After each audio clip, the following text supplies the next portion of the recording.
All right, we're live. Oh yeah, let me start recording.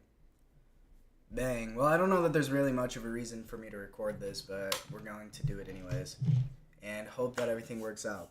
So I had made a huge mistake in my circuit. I completely forgot to ground my feedback network, so we're going to go ahead and do that now.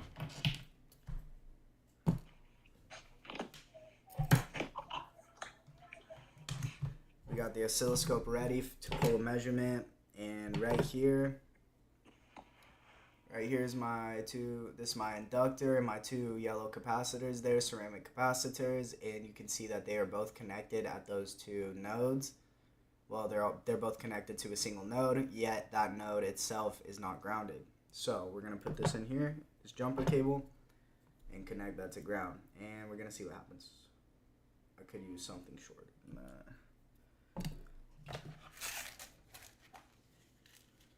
How's the quality looking? It's good? I'm just signing into tape right now. Okay. Yeah, let me know that you can change the settings to 1080p. I don't want 720. I need 1080.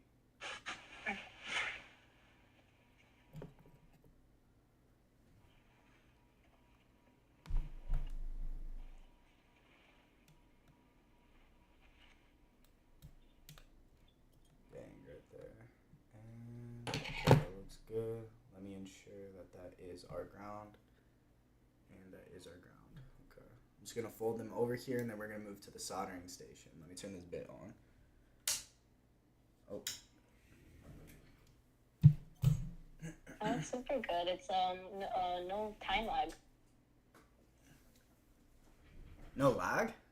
Nah, there's a little lag. There has to be. That's like impossible. Oh, okay, yeah, it's a little bit. Yeah. But it's not as bad as YouTube. Yeah, no, it's not as bad as YouTube. That's so true. All right, cool. We got that on. I need to wet my rag. Not meant to be a joke at all. I actually need to go wet my rag, so I'm gonna go do that real quick.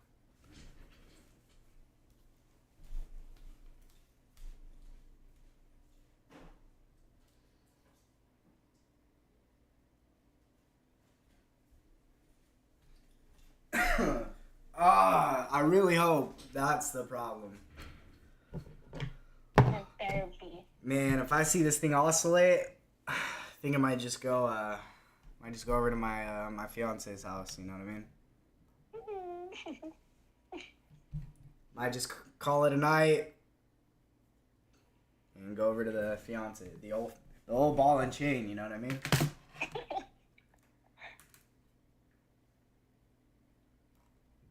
All right. Yep. Let's see. Let's switch over to the soldering station. Oh, that's not looking too good though right now. Of course not. Hey, of course it's not looking too good. Yeah. Are you Dino? What is that? I just picked the username. Yeah, that's the username you usually go by. What? You just like spoke gibberish. I don't even. Yes, that's me. Okay. Ew, why is my profile picture? I like it. Oh, actually, I can't see your profile picture. I like the emoji you put. That's what I was. Okay. Yeah. Also, another thing. I think my video capture is a bit mirrored. Let's flip that. I think that would make it better too. Flip horizontally. Yeah. Now I come towards me. Perfect. That's much better.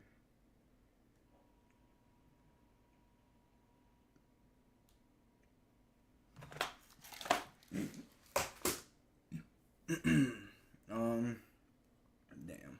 Too much light on it. Whatever, that's good enough. We're gonna work with that. Where'd my rag go? There it is. Turn it up to 730. I like that degreeage. Works well for me. We're using a no lead solder here. Lead free solder. We have a tin content 99.3% and copper content 0.7%. Alright? It's all in the chemistry, baby.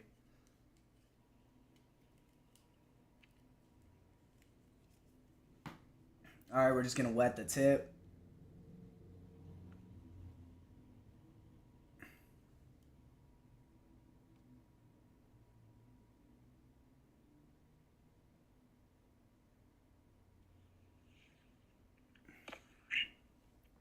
Clean. Good clean solder right there. Alright, again, wet the tip just a little bit. I put too much last time. There we go. That's perfect.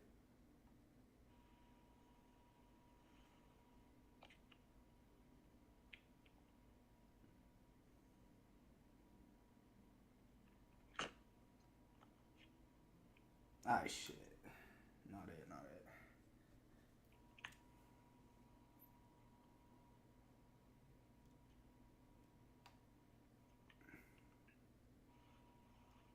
There we go. Bang. Alright, woo! Alright, let's give this a shot. Let's give this a go and see if we got any oscillations happening here. Alright, I'm gonna clip off these remainder of the leads. Oh, fuck. I never changed it. Fuck me. Excuse my language. I never transitioned to the soldering bench. Now, nobody's seen the solder. Oh, man. I'm really bad with that.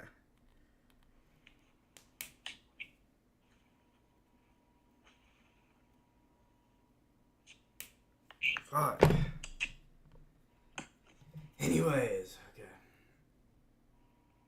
Alright, and that's grounded. Alright. Let's give it a try.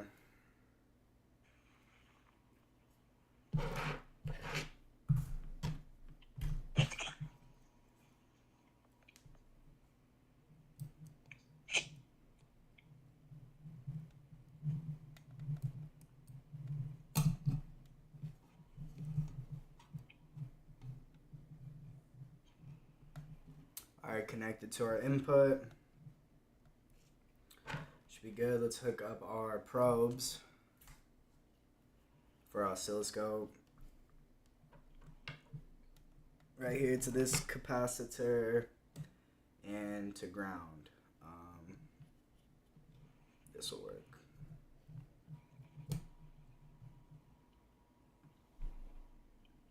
Wait, that's not ground. Oh yeah, it is. And here. Make sure we're not touching anything else. Oh, fuck. Okay. Shit! Fuck! Did you see that? Yeah, are you okay? Yeah, I'm fine. I don't know.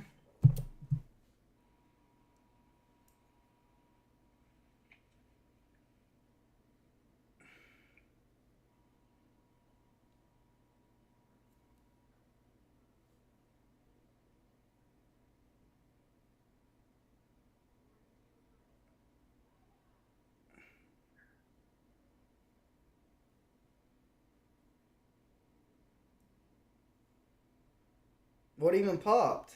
What was that? I need to go back and watch. What popped? It was a big spark. Yeah. What? I can't rewind this? You could clip that. That's a clip. Smells too. What the fuck popped? Nothing on here even looks damaged. And why did it pop? I'm not seeing any damage on here.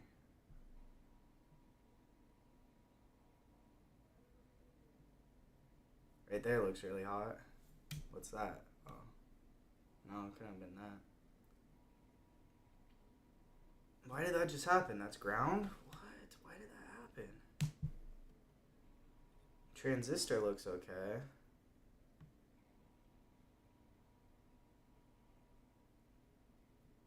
Our potentiometer? I gotta go back and let him look. Let's see.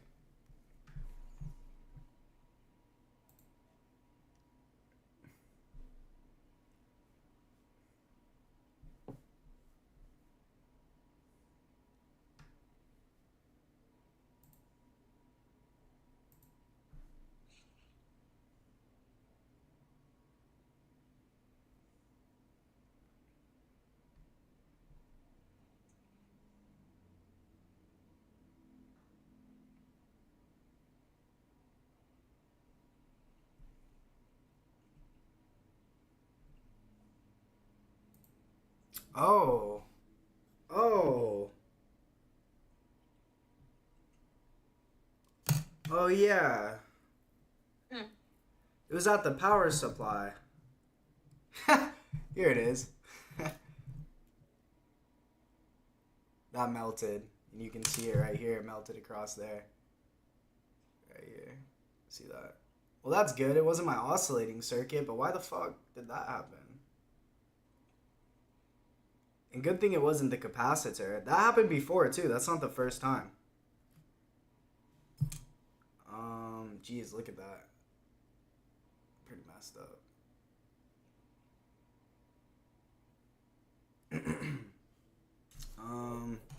Cool. I'm just glad it wasn't my oscillating circuit. That's good. Alright, we're gonna move him over here. He's looking pretty messed up. Why did that happen? Man, we're gonna need a new breadboard soon. Okay, let's remedy this.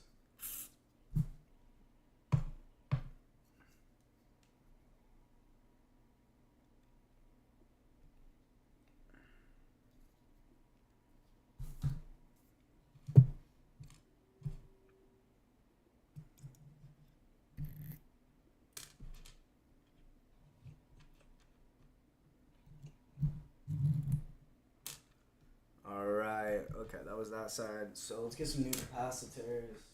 Brand new. Brand new capacitors. Let me see.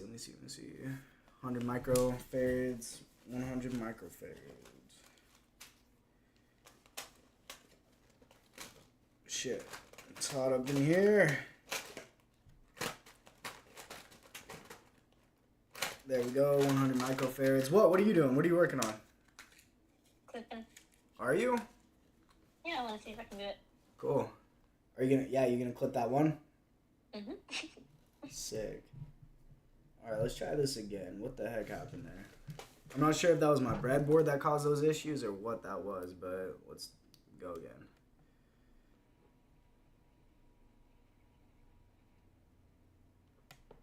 Alright, got our voltage regulator. We have our capacitors here. I don't know why I used a smaller and a larger capacitor value. Like, I'm just gonna use both of them the same value. There's no purpose in that.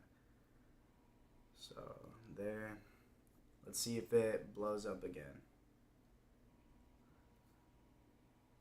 Okay, both of those are grounded. I'm going to have my supply here. Wait, that's my ground.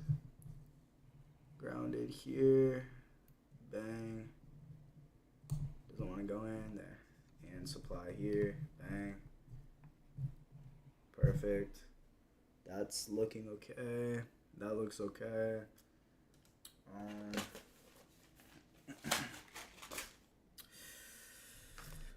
Okay.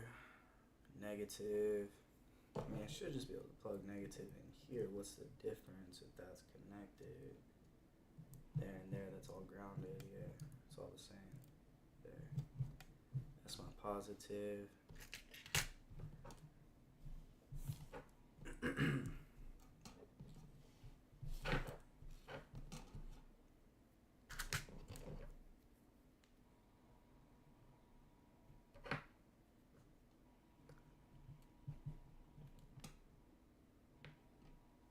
Okay, where's my PPE? Maybe we should put some PPE on this time? Where are all the PPP? PPP. PP. What? Huh? I don't know where it's at though, so. You need it. Alright, round 2. Who was that, Dr. Pepper? What are you talking about?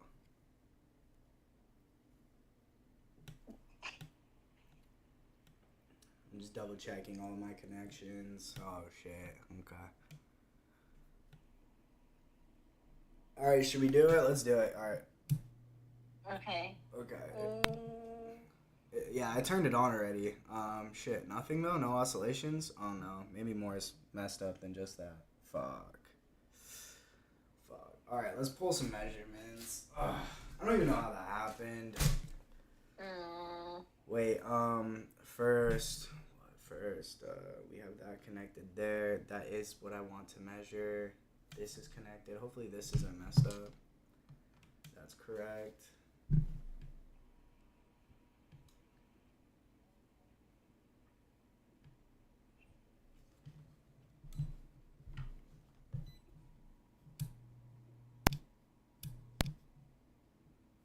Okay, nothing. Motherfucker. Let's look. Now we're grounded.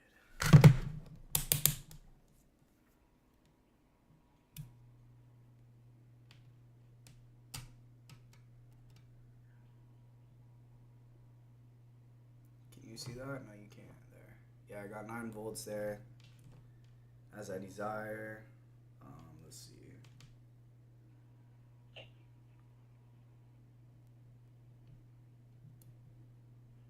0.93. That's acceptable.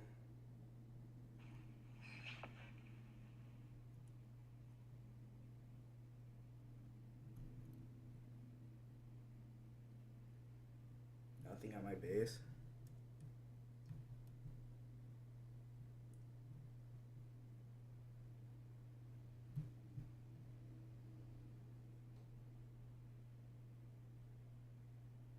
No, I do. 1.6, 1.5, that's good.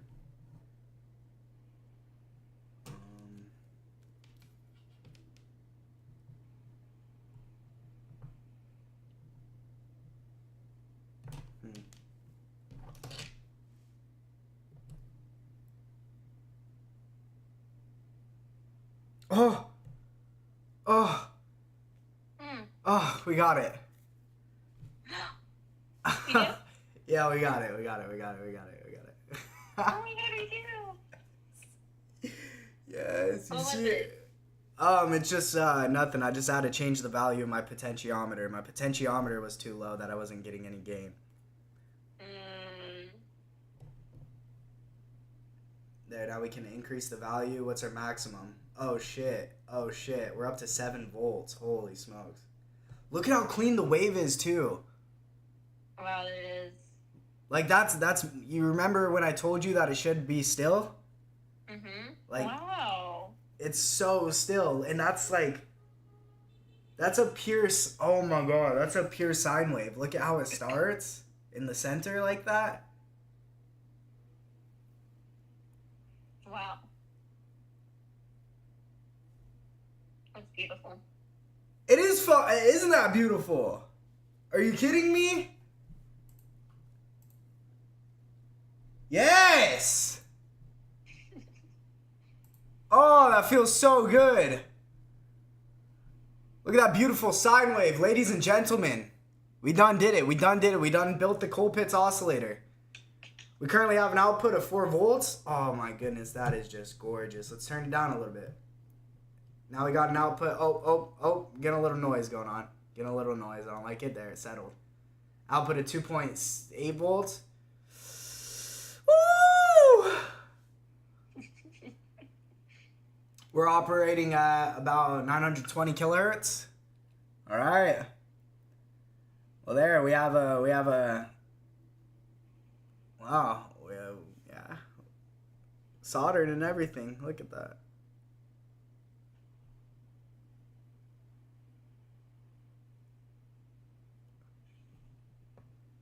Wow, I don't like the little noise spikes. Wow.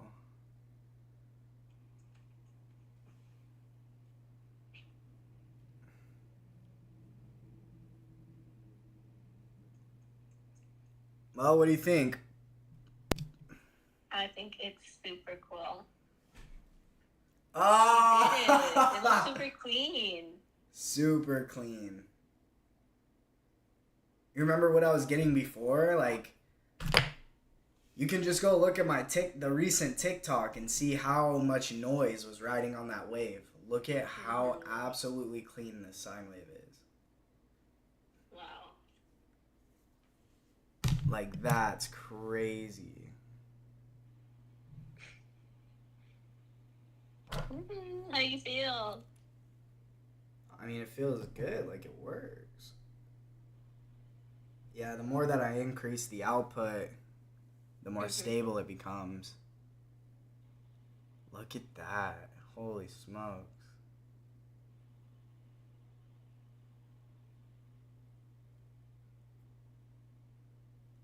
That's just that's just crazy.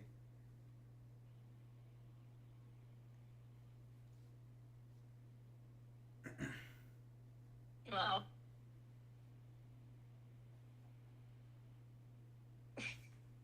You're so happy.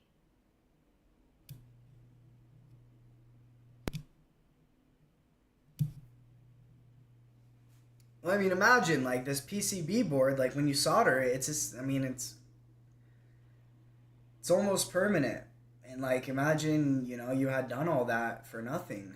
Mm-hmm. It would have been very upsetting, but here we are. Did it. Mm-hmm. Did it.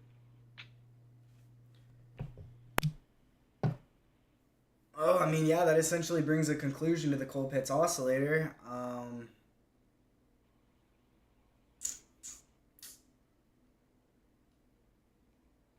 Yeah, now I guess it's just time for the next thing. Oh yeah. Right. The shitty part is that I clipped this wire here, which was my output wire, so that because I thought it maybe like its length was causing issues, but now I'm gonna have to solder another output wire. That's fine.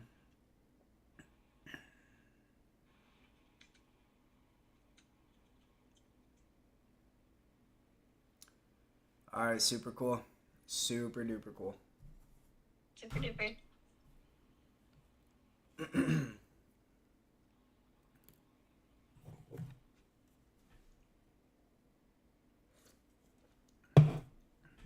What, did you figure anything out? Yeah, I'm in CapCut. I made a clip from Kit, and then I transferred it to CapCut, and now I'm just like kind of like adding. I'm figuring out how to add titles and stuff like that. Okay.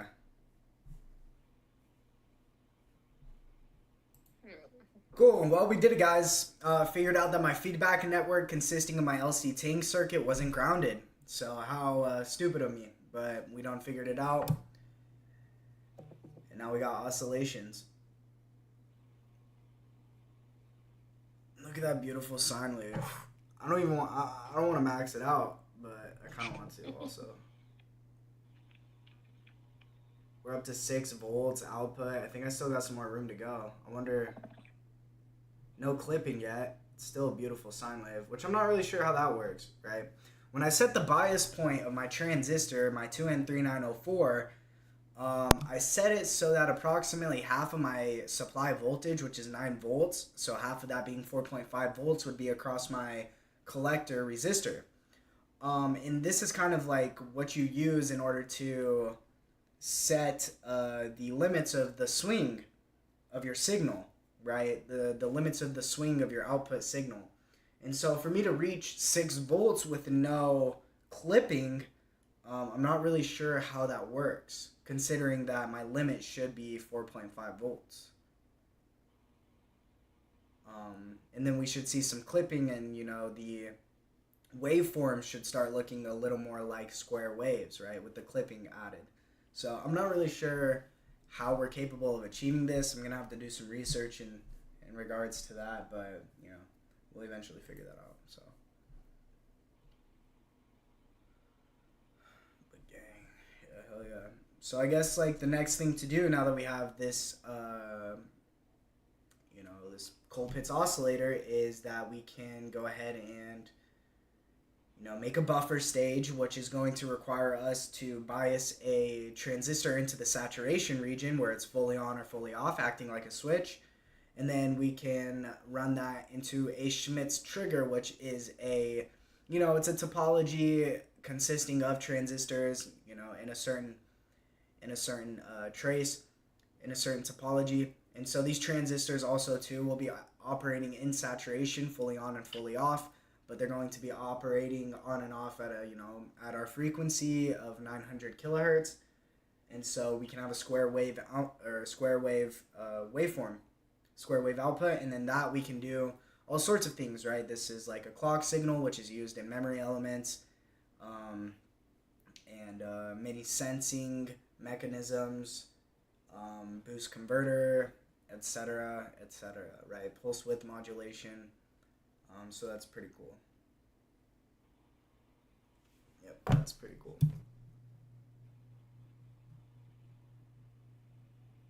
You can just watch the wave grow too. Just watch it. That's crazy.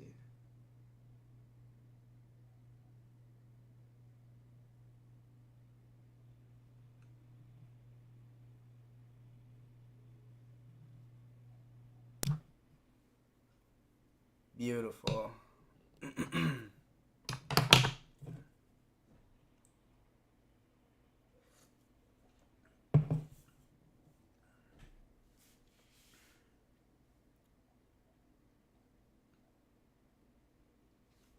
All right, let's do that. I'm gonna solder a lead onto it so I can have an output.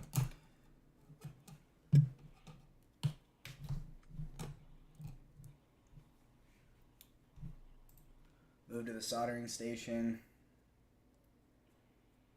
Unfortunate that I still have this guy on there. Maybe I can let's try to take him off.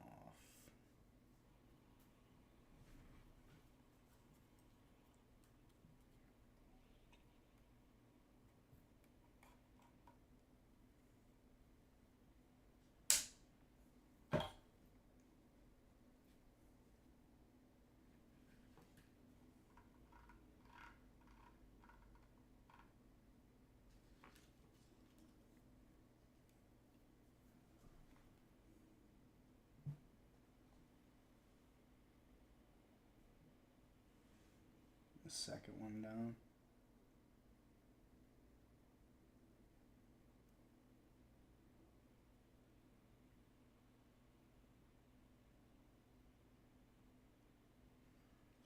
Can you see that?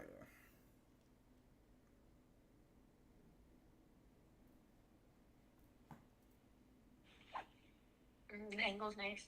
Thank you.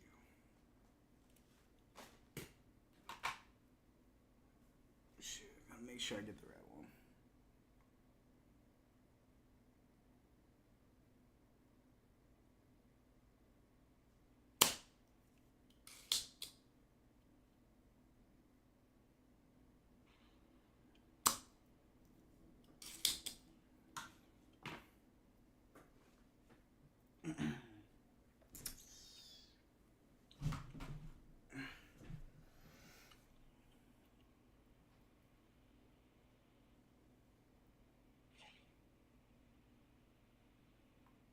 Cool, I got that removed. Let's see if we can get another one in there. I want to keep it long. I want another full-on red one. Let's see. Where's my shit? Where are they? Oh, here they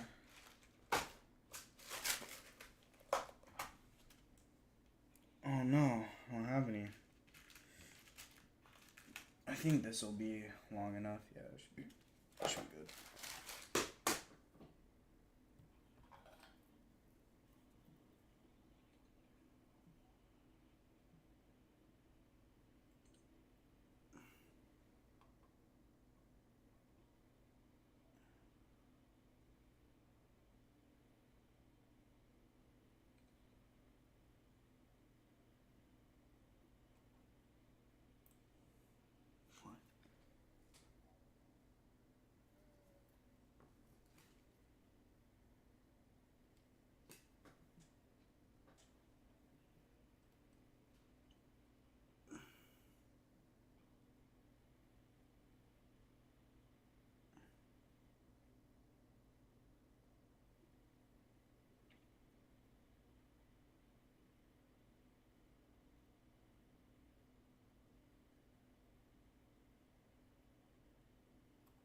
Really?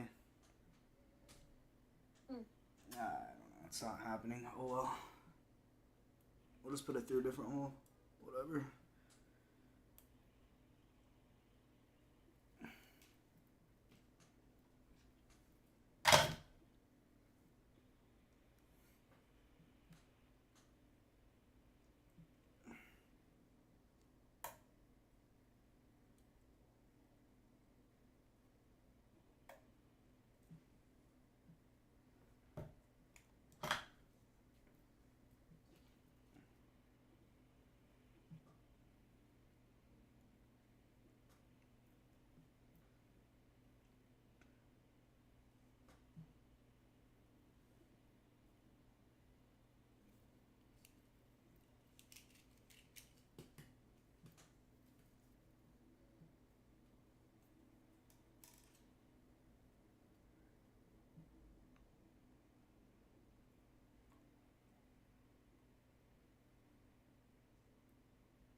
There we go.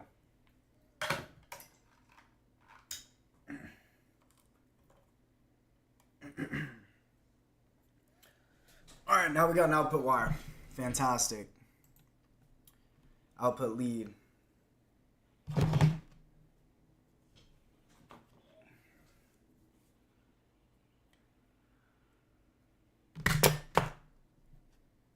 we're just going to clip that off.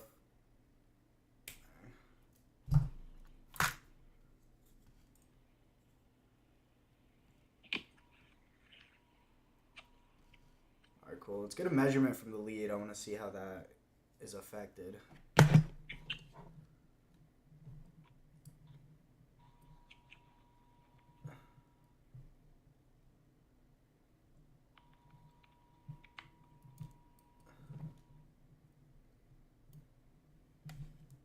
mean, what the fuck, you stupid bitch.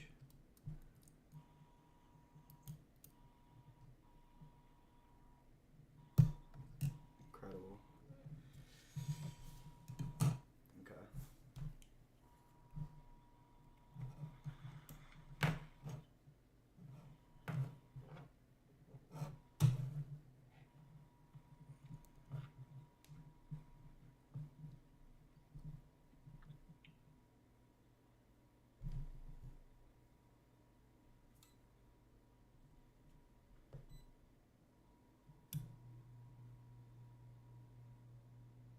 Okay. Still looks good. Fantastic. Alright. That's at our lead. So now we have an output. You know, we can plug that into a breadboard and we can use the output of this Colpitts oscillator. We can use our 900 kilohertz sine wave.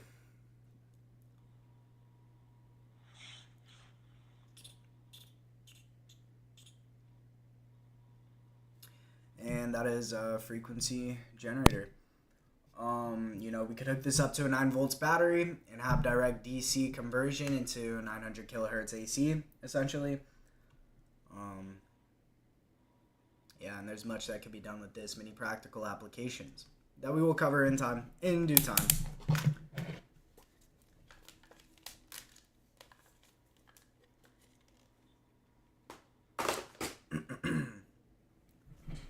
How's it coming? You get a clip? Mm-hmm. I'm doing some little edits, and I'm looking online, like, what they like doing for titles and stuff. So I'm, like, kind of seeing what people like on the video, you know? Mm-hmm. Kind of rage baity, but also not. Not rage bait, clickbait. Clickbait, okay. Heck yeah.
What's your next step? Next step? I don't know, I was just rewatching the soldering. I wanted to see how this perspective is.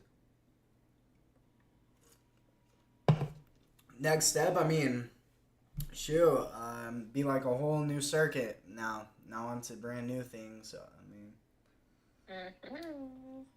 otherwise, another thing that we could do is that we could build a frequency, or a frequency generator, meaning it's variable in its frequency. Instead of a Colpitts topology, we could use a Hartley oscillator, which just has a bit of a different topology at the feedback network. It uses 2 inductors and 1 capacitor. And the inductors are in the Colpitts oscillator, the capacitors are what set the amplification and the feedback factor, the voltage amplification and the feedback factor, right? And we must meet Barkhausen criterion in order to maintain oscillations, or rather sustain oscillations is the right word. But in a Hartley oscillator, the feedback factor and the voltage amplification are determined by the ratio of the inductors. And so we can vary our frequency by using a variable capacitor, which I do have some. And so if we use the Hartley oscillator, we'd be capable of changing the frequency. As of now, I could have done the same with a variable inductor on the Colpitts oscillator topology, but I just simply don't have a variable inductor.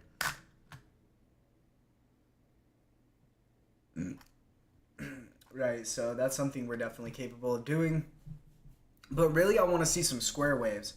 So I suppose we could do that. And I could use some work understanding the how to bias a transistor to operate in saturation region, which is like where it operates like a switch. I'm not fully competent in that, so I could definitely use some work. And that's very important in digital circuits as well, which, like, you know, in my digital systems class, we did a lot of work in Vivado where you can essentially program using Verilog code. You can program real electronic circuits, and I don't want to lose this. You know, I don't want to lose this capability because I think it could definitely prove beneficial moving forward. So I want to stay familiar with Vivado. I'd love to do some on stream. I think it'd be really good.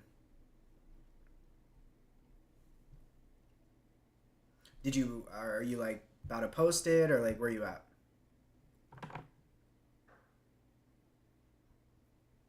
Nelly. Oh, sorry, I went mute. I'm just saving it right now. I just finished. Okay. It's saving. Super cool. Mm-hmm.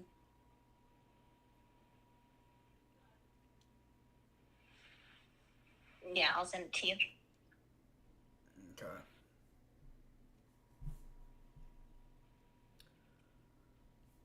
Alright, well, there's the Colpitts oscillator. So, yeah, I mean, shit. Now what? I don't even know right now. I don't even know. I should probably do some practice on school. Nap time sounds good. You say nap? No. Nap time? What? Nap time. Who takes naps? Like, seriously? Come on, Mina's probably in the other room taking a nap right now. You guys, comment below, you know, put a chat, like, do you take naps? Are you kidding me? Wait, are you watching on both platforms right now, or just one? Just one. Okay, cool. So that means I have a total of 3 viewers. Oh man, I love you guys. Thank you so much for being here. You guys are my number one day ones. I'll never forget you. Put your name and your location, your mother's maiden name, and your social security in the comments, and I'll make sure to never forget you. I'm gonna make another clip and I'm gonna be like, yeah, like paint me in a bad picture. Like, this guy's trying to scam people. If I really wanted to scam anybody, I'd just drop a crypto coin on Pump Fun, right? That'd be the real scam. Right. Yeah, you get me. Oh, I get you. Oh, okay. Maybe I'll think about that then.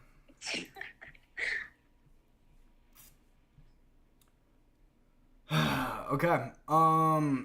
You know what? Okay, fine. Let's just progress a little more. Let's first start by fully understanding how to bias the transistor, specifically the 2N3904 transistor, which is an NPN BJT. Let's figure out how to bias this so that it operates in the saturation region, right? Like fully on, fully off. This is when the transistor operates like a switch. Okay? So let's figure that out, because we can utilize it as a buffer, and then we're also going to utilize transistors operating in the saturation region in our Schmitz trigger as well, which the Schmitz trigger is utilized to convert a sine wave into a square wave. Okay, so that'll be our next step. So let me put this butte to the side. Oh my goodness, I can't believe it. Doesn't it, doesn't it just look so good on a PCB? Like, come on. Super good. Wow. Does it look complex? Yeah. Isn't that crazy? Like, oh man, where's, like, what, like, what do my earlier streams look like? Like, let's see the complexity of my, wait, let's do a little bit of a reminisce real quick. I'm gonna go back to my earlier streams. Here, let me convert this, display, yeah, bang. Okay. Let's go back to my earlier streams. Wait, live. And let's see the complexity of the circuits that I had done before. Let's see. This one, which I guess I kind of had no idea what I was doing. Let's take a look at this. Not that I had no idea, but... Oh, man. I don't know. Should I get the short hair back? How's that looking? Oh, you look cute. Does it look good? No, but I like longer hair. And this was a moment in time when I was attempting to actually get the, look, 2N3904? There's no fucking way. What does that mean? That's the transistor I'm using right now. There's no way I was using it then, too. That's crazy. Wow. I thought I would have been using the 2N2222 for sure.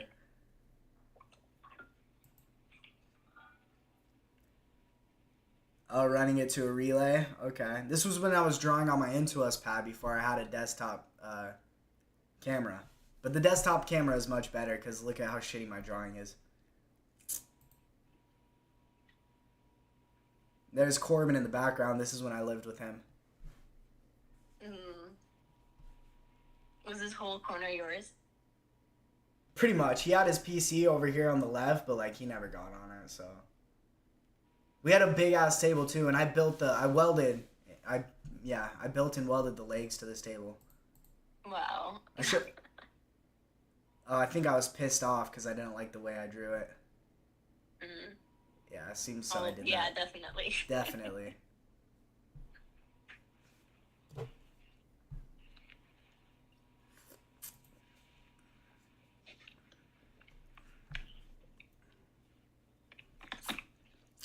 Oh, someone in the chat. Wait, actually, keeping you tab mode, come check me out. Alright, bet, I'll check you out. Sorry, I can't read it with this background right now. Let me hop over here. I'll come check you out, Melly. Hell yeah. On Kick? Alright, let me make a note of that. Hell yeah. Oh, I forgot I was on this. Hell yeah, appreciate you, brother.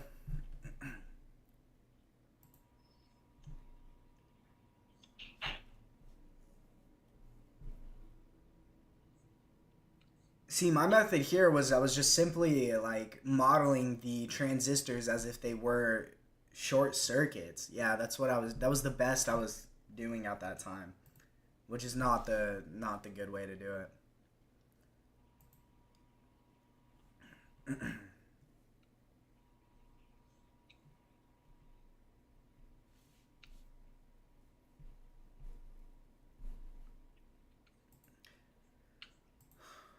Let's see, what else?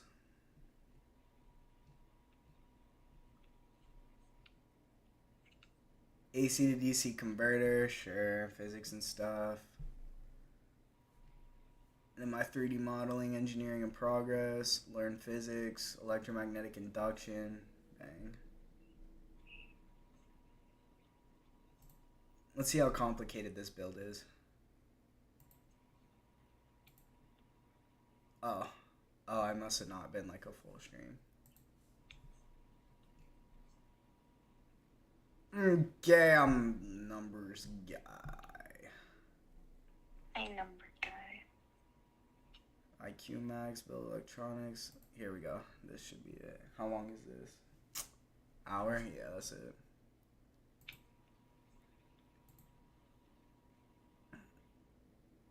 And that's exactly, well, I guess I got something more going on there. See those resistors? Is that really, oh my goodness, no, is that really 1080p? Wow, that looks awful. I think if I'm reading it correctly, it's a 10-watt resistor though. It's quite high. It's pretty high power. I just want to see what the... Yeah, through the full wave bridge rectifier, and then our capacitors to limit the ripple voltage. And that's exactly what we have going on here right now. Okay. Right. So here we got the voltage regulator. We got our two capacitors to limit the ripple voltage. We have our full wave bridge rectifier right here, and this is our step down transformer. So that's everything we have modeled in this video currently. See all that shit. So.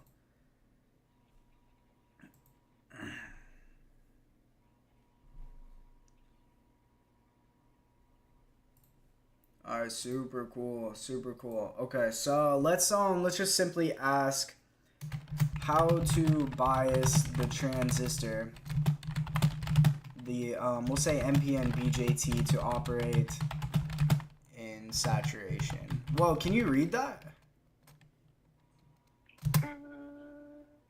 Yeah. Oh, okay. There's like I can read it out. Yeah. Oh, it's the chat. It's the chat overlay.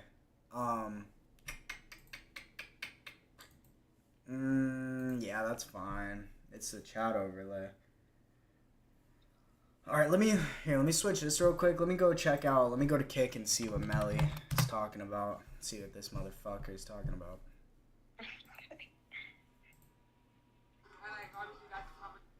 Come on, I can't have none of that. Is my volume good too? Like, as far as my, like when you turn your phone up all the way, like it's okay? Like I'm loud enough and everything? Yeah, no, you're pretty good. Oh, hell yeah.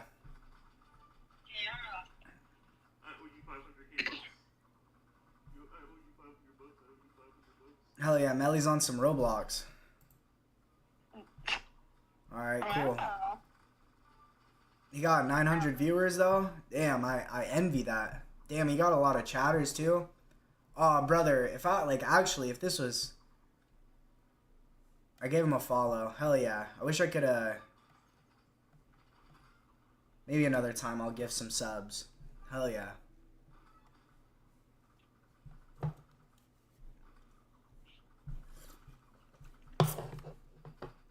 Oh, bro, if I had 900 viewers, that'd be so sick. Someday, right? Someday. Someday, very soon. Yeah, someday, very soon. Sick. All right, cool. Nice to make acquaintance. Nice to make your acquaintance, Melly. Super cool.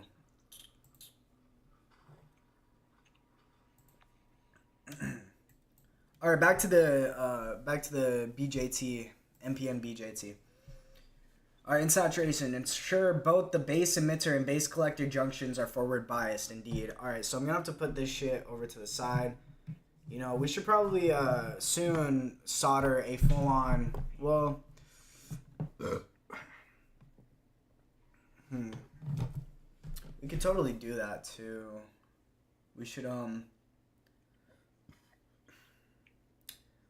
soon make a real power supply that I can vary in voltage outputs and perhaps current output too. That'd be a really good project. You know, I got this right here, so just working off of this with the full wave bridge rectifier, we should do that. But not right now.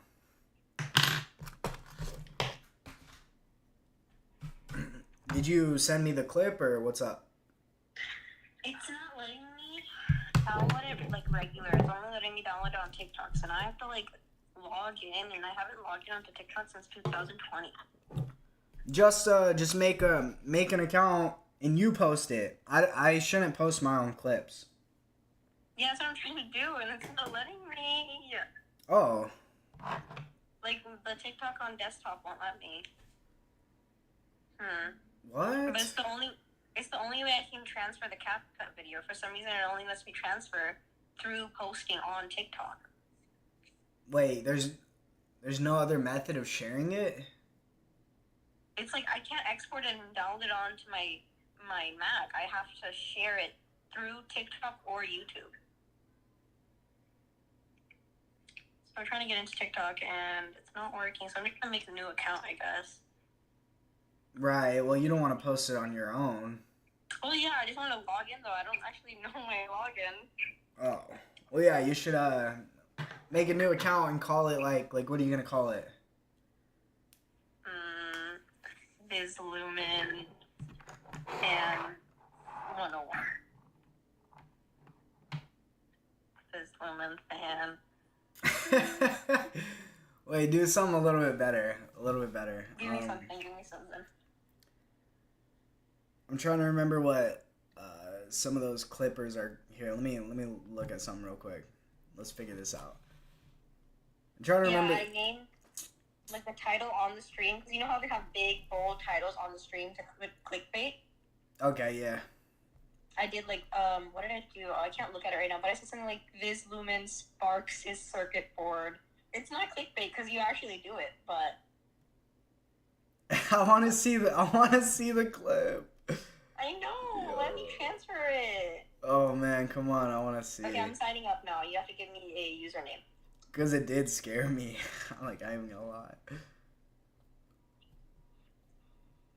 I don't know. Maybe like Lumen clips. Like, what else? What else could we do?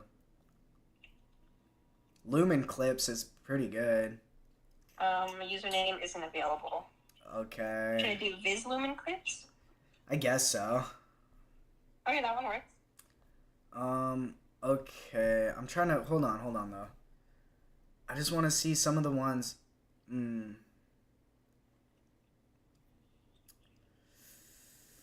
So, okay, so here's some ideas, right? Some of them are like the person's... Okay, so some of them are the streamer's name, and then get this. I'm just gonna tell you what they follow up with, right? Okay, so like streamer name updates, streamer or daily streamer name, streamer like okay, so BizLumen updates, daily BizLumen, BizLumen HQ, BizLumen alt. No, that's not. No, that's actually the person's.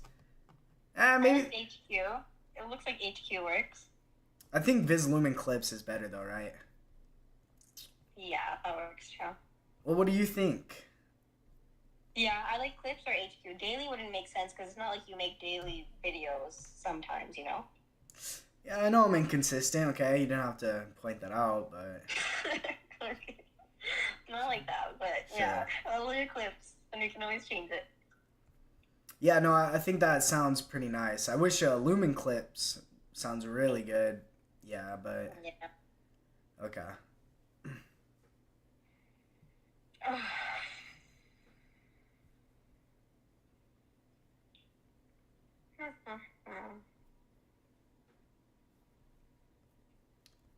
Yeah, I really want to see it. You should post it. Definitely post it to TikTok and YouTube Shorts.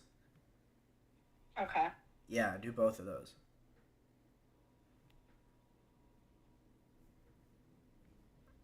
Something went wrong. We couldn't log in with TikTok. This may be due to specific app settings. Refer to developer documentation.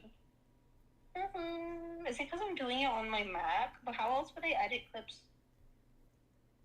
Yeah, do it off your... What the heck? I can't believe you can't share it in any other way. Like, you can't even airdrop it to your phone. Well, yeah, it's only giving me two options, TikTok or YouTube. Like, why can't I just download it onto my... Guys, just let me download it.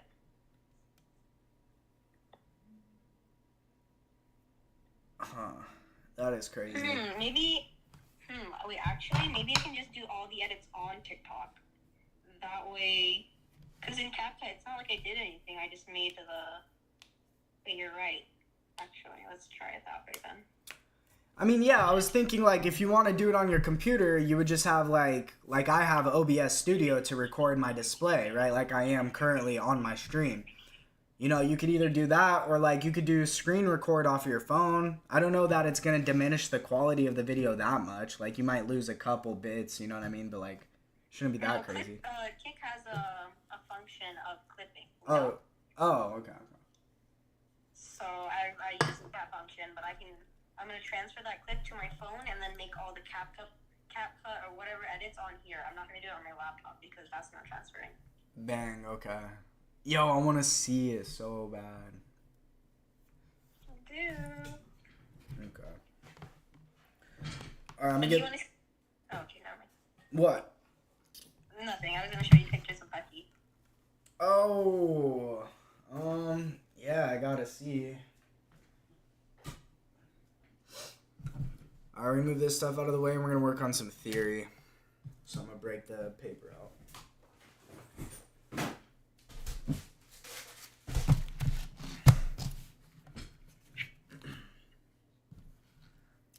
Pencil.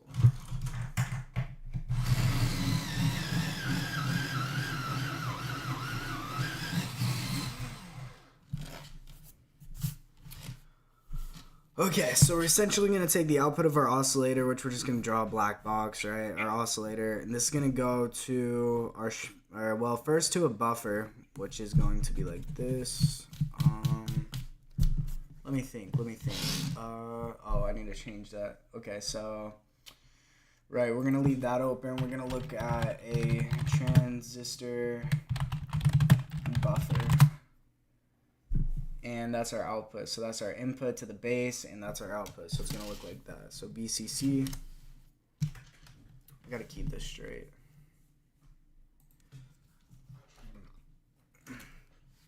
Where the cold bits go. We'll keep the cold bits in frame. Looks nice, right? Keep him in frame. Bang. Alright, so we're just going to draw our oscillator as a black box. We're going to call it, well, it's not a crystal oscillator. I don't know what to call a passive element oscillator. Like for an abbreviation. Crystal oscillator would be XO, but whatever. Alright, so it's going to go to our base, like this. That's our supply. We're going to have this emitter resistor.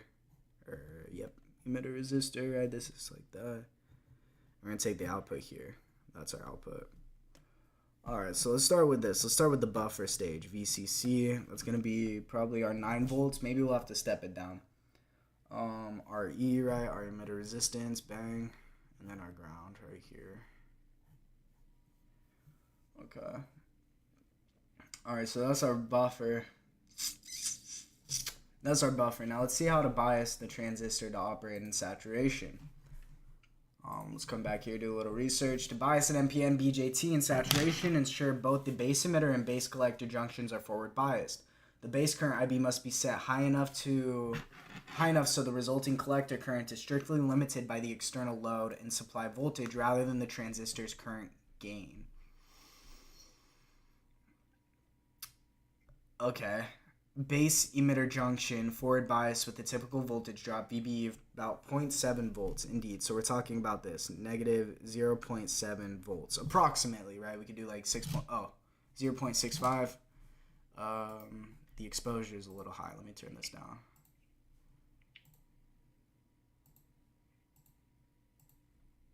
There. Okay. Okay. Now we can't focus.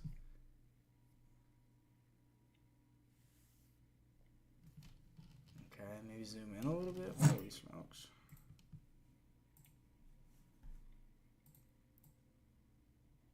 Bit of a zoom. Okay, let's move the camera, pan it. No, not quite. Tilt. There we go. That's better.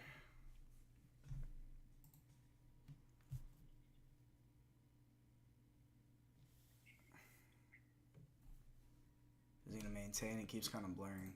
Okay, I think we're good though. How's that quality look? Are you looking at the stream? Does that look okay? Mm-hmm. It looks good? Yeah, it's super good.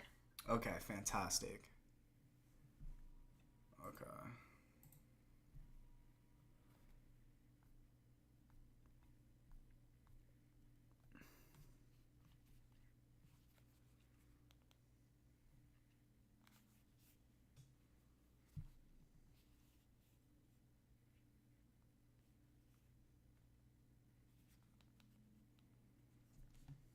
I want to see myself.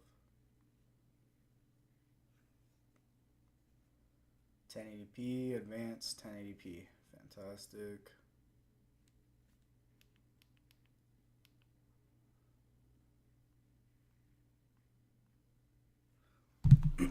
Okay, so that's the configuration of the transistor in a buffer circuit. Right, let's specify that a little more. Okay. So of course, like forward operation, or what is the word? What is the word? Forward bias, right? Forward biased. We're gonna have a voltage drop of 0.7 E from the base to the emitter junction. Base collector junction BC forward bias. The base voltage is higher than the collector voltage. Forward bias. The base voltage is higher than the collector voltage. That's interesting. Collector emitter voltage drops to low saturation voltage, typically VCE saturation, 0.1 volts to 0.3 volts. So we'll go in between. We'll go 0.2 volts, and that's saying from the collector to emitter. So we're going to look at like this right here. It's going to be positive, negative, 0.2 volts approximately. Okay. To operate the transistor as a switch, follow these steps to calculate the required base resistor. Okay. Calculate the saturation collector current, IC saturation. Find the maximum current the circuit will allow based on the collector supply voltage and the collector load resistor. And the collector load resistor. VCC minus VCE, right, divided by RC is approximately VCC divided by RC. IC. Okay, what do we want for IC though? Calculate the minimum required base current, IB minimum, using the transistor's minimum DC current gain. Beta min, or HFE, calculate the base current needed to just barely reach the edge of saturation. Right, so perhaps, right, and I'm getting all this information from this right here. Let's go ahead and look at the 2N3904 data sheet and see what some of the specs are.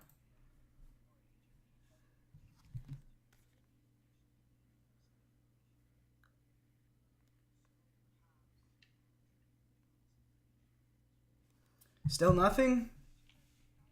No. Wow. The video is like too big, and it's an MEG something. What is it? Let me see. MPEG-4 movie. So that's why I guess it's not sending from my laptop to my phone. And then I'm trying to make the clip on Kick on my phone, and it only lets me do the last 30 seconds of the stream. It doesn't let me clip it how it did on my desktop. Like my desktop, I can choose what part of your video I can clip. So I can go back and pick the spark. With my phone, I can only do the last 30 seconds to 60 seconds of your stream. So I'm like, oh, what do they want from me? Wow, okay. Saturation voltage. I'm gonna figure it out. Yeah, you got it, baby. You got it. I do. Okay, so it looks like we're getting some fairly important information here. So we have VCE saturation, and then we have some instances, right?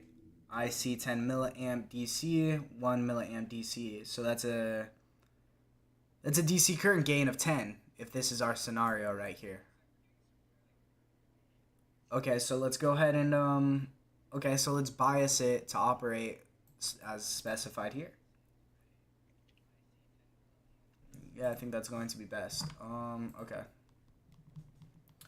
Right, so we can say this, but that's not absolutely the case, right? We're gonna have to add a resistor to the base also. And okay. Required base current IB minimum using the transistor's minimum DC current gain, or to calculate the base current needed to just barely reach the edge of saturation. IC over B minimum. I'm already going to use 10 to drive the transistor into hard saturation, so it acts as a robust closed switch. The actual base current should be 2 to 3 times the minimum calculated value. To drive the transistor into hard saturation, so it acts as a robust switch, the actual base current should be 2 to 3 times that minimum calculated value. Okay, calculate the base resistor.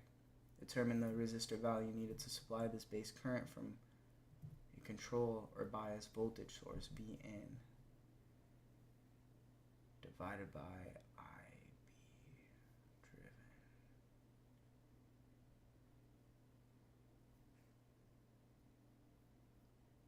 Yeah, okay. So we're actually gonna add a resistor right here. Okay.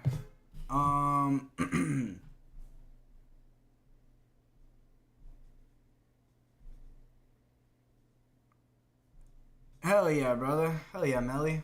I don't play no Roblox though, brother.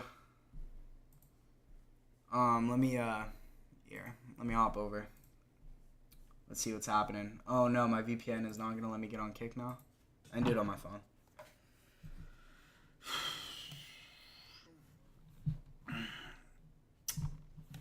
Hell yeah!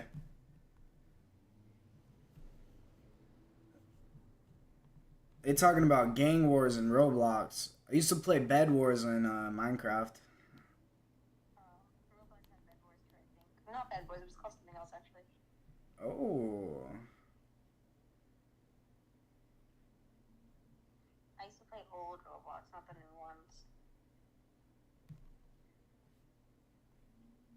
why can't I go view channel? Here we go.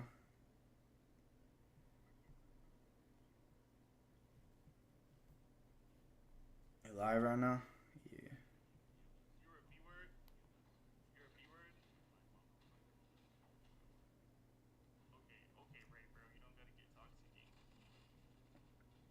It's just like it's gotta be promo because you know he's kind of like busy playing. It's not like he's actually commenting on my stream. Really? Yeah, so somebody's doing this for him, but they're straight up doing it under his account. So definitely like management or something. Management for. Oh.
Yer!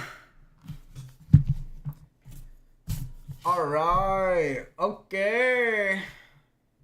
Walking the club like everybody but me. Always use a bias resistor. Never connect the base of a BJT directly to a voltage source like VCC, as this can draw excessive current and instantly burn out the component.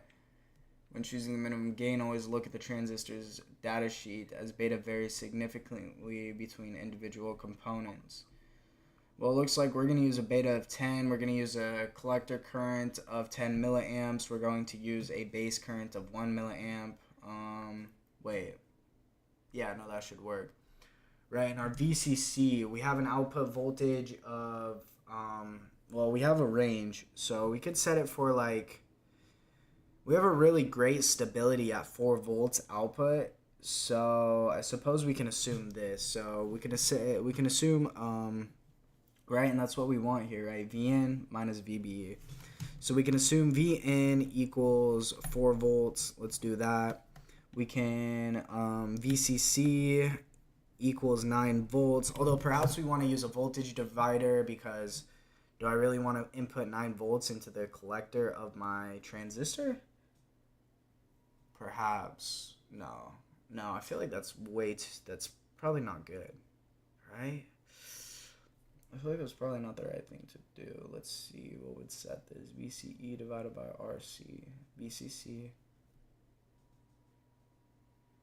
Oh, divided by RC. Okay, no. I'm going to have a resistor here too.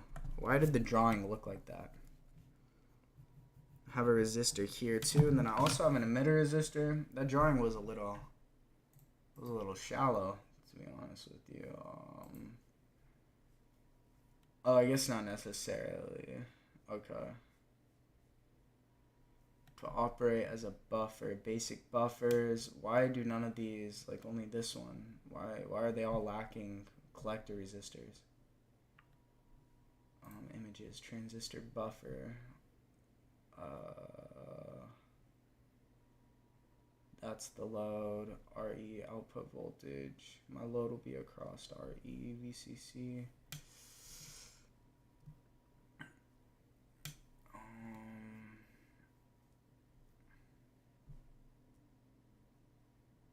That's looking like a buffer. 2N3904, look at that. Reference, in, reference. What, some decoupling capacitors also? I already essentially have that. RC though. Oh my gosh, it's getting really hot in here. Oh fuck. Send me a picture of the circuit you just made. Okay.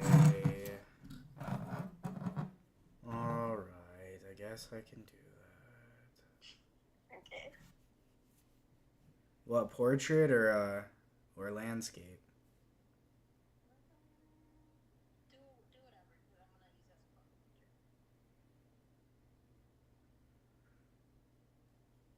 as a picture. Yeah, think about the best angle, you know what I mean?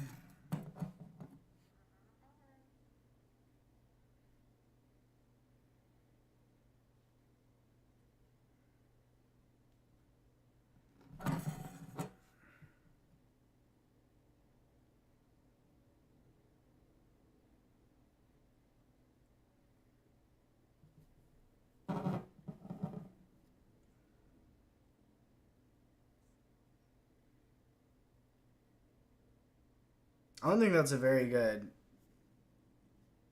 thumbnail, though, or whatever you consider it. You should you should take a screenshot of when I got scared from the device blowing up. No, that's for the video. I'm talking about for the account. Oh, okay.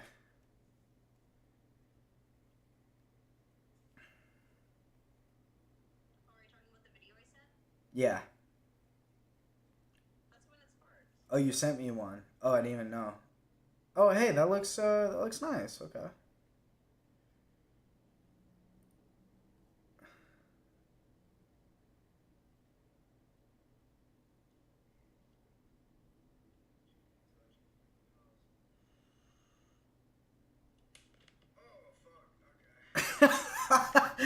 Yo, that's really good. I like you did really good on that. Yeah, okay.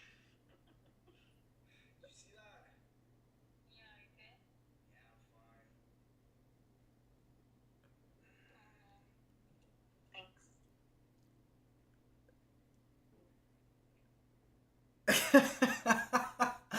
Yo, that's really nice. You did really good.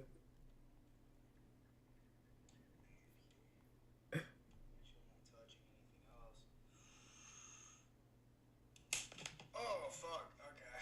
Shit. Oh, that's actually. Oh, man, that's so good. What, did you post it? No, I'm going to now. Okay. It's like I kind of want to put it on my own too, but the streamers, they don't ever post their own clips. But that's just so funny.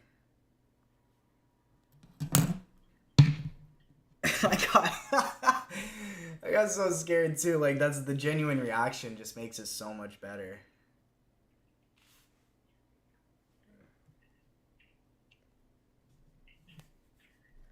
You should also I don't know how to do it, or I don't even know if other clippers do it. But if you could funnel people into my channel, I don't know how you would do that. Maybe we shouldn't do something like that, because I mean my name is on there, right? Viz Lumen, so I don't know how to go about doing that. Because, yeah, if I recall, no other clippers are they don't say anything about go follow or anything. They just post the clip, so maybe that's all. Yeah, that's probably it. Just do that. And then one second, once I get this in, I'm gonna ask, give me some hashtags. Okay.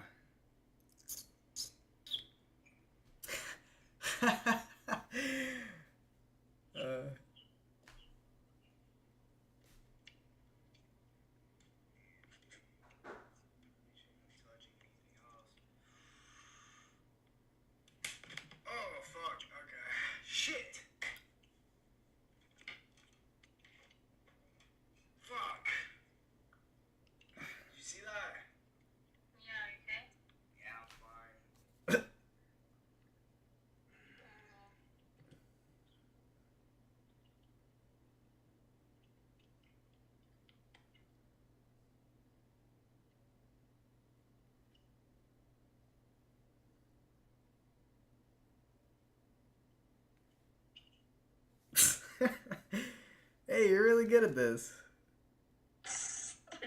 Thanks. You're a natural. Maximum 5 hashtags. Okay, so the hashtags I did was hashtag your name, so VizLumen, and then hashtag FYP. I think that one works. Hashtag circuit, hashtag electrical engineer, and hashtag cake. They only let me do 5. What do you think? You think those 5 are good? Wait, say them again. VizLumen, FYP, circuit, electrical engineer, and kick.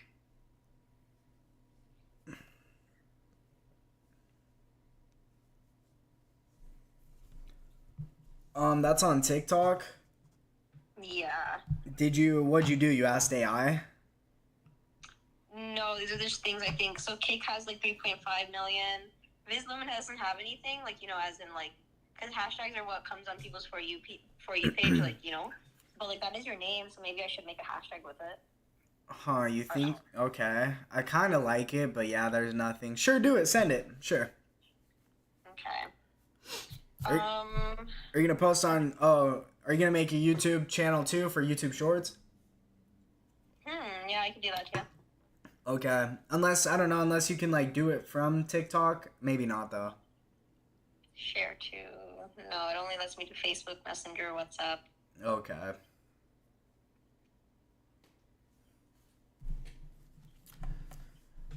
Okay, let me come back to this. Okay, well, this is like our configuration. I think this is what we're doing.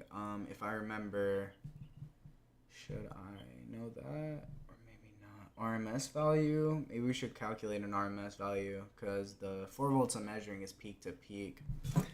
So, and then we can, I think, yeah, because it's a sine wave, and then if we calculate our RMS value, we can calculate things as if they are in DC. So, what is RMS again? Let's look it up. I forgot.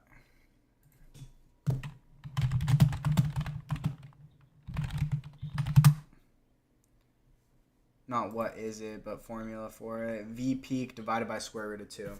Okay, or 0.707 times. Okay, so, okay, let's write that out. VRMS equals V peak to peak divided by square root of 2. Okay.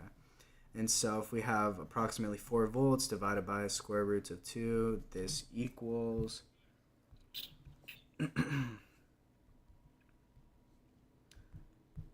4 divided by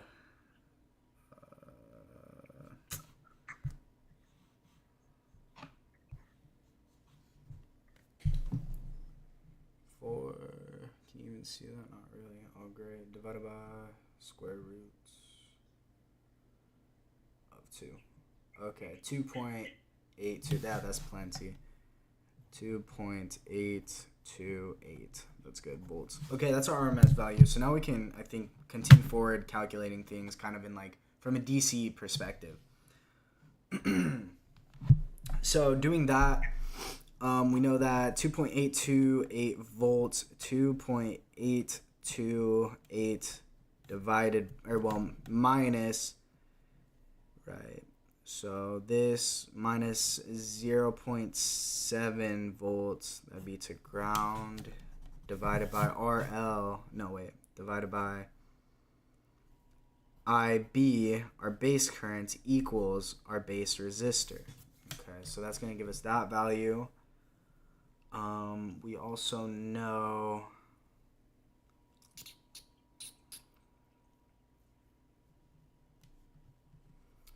that's our output here.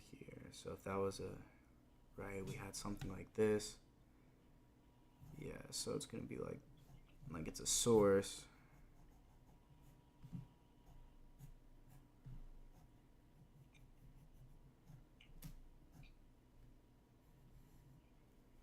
So this minus this, and that's, 2.828 minus 0.7. So positive, negative, that is, where is my calculator?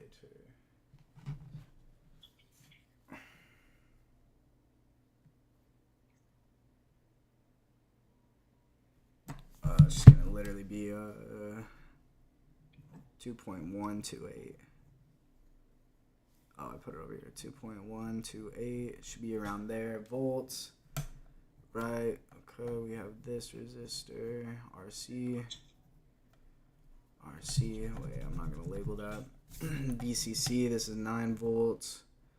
Okay, so across this RC down here, we're going to have an IC equal to 10 milliamps. 10 milliamps. Let's see. This is 0.2 volts.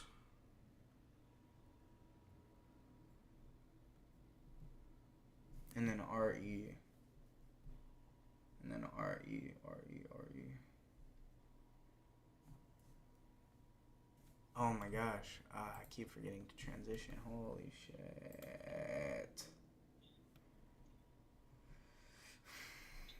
Base emitter saturation.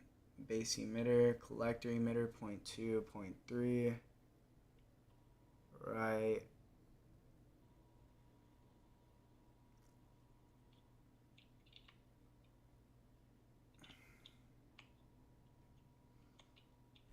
We have IC. This is all grounded.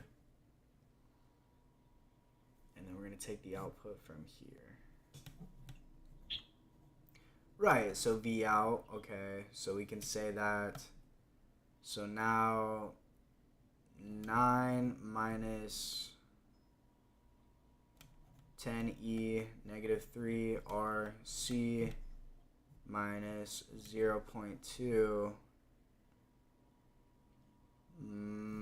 minus V out equals 0, right? Kirchhoff's voltage law around this loop, if we were to have a closed loop there. Okay, so now we have this. We have our unknown RC, V out. So, okay. Now, what do we want? So what? It's like, what do we want for an output voltage? Okay. So I guess we could kind of decide this. Well, it's getting really dark.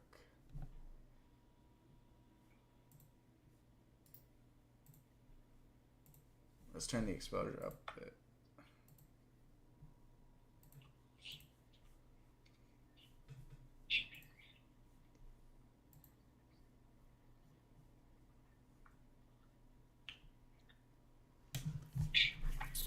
Okay, so V out, well, no, we want to solve for RC, so V out plus 0.2 minus 9 equals, and then divided by 10 e to the negative 3, that's a negative, equals RC. Well, we could have added him and then, oh fuck, never mind, stupid. We're going to move into that side, then we're going to say RC equals 9 minus 0.2 minus V out divided by 10 e to the negative 3. Like that, okay.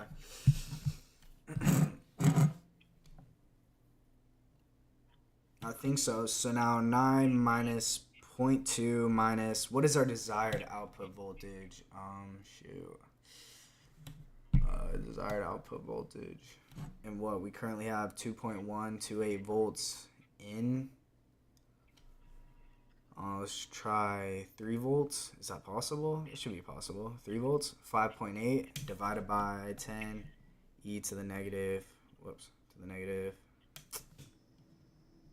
5.8 divided by 10 e to the negative 3. 580. So approximately, oh, you can't see that. Okay. Wait, can I turn my... There. Right, 580. My camera never focuses. Yeah, I'm not even gonna try. 580. What do we actually have that's near that value? Do we have 560? I don't know that we have those available. That is a nominal value, but I'm not sure if we have any.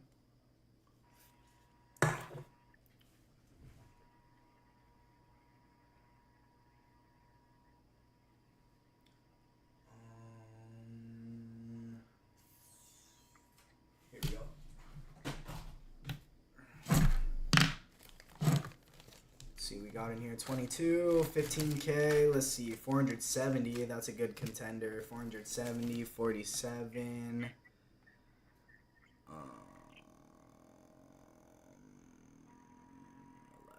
475. 517. What do we want again? We want 580. Okay, so we can use a 470 and a pretty much just a 100. That would get us to 870, or that would give us to 570. That'll be good enough. I have 100 ohm. I definitely should. Let me know when you post it.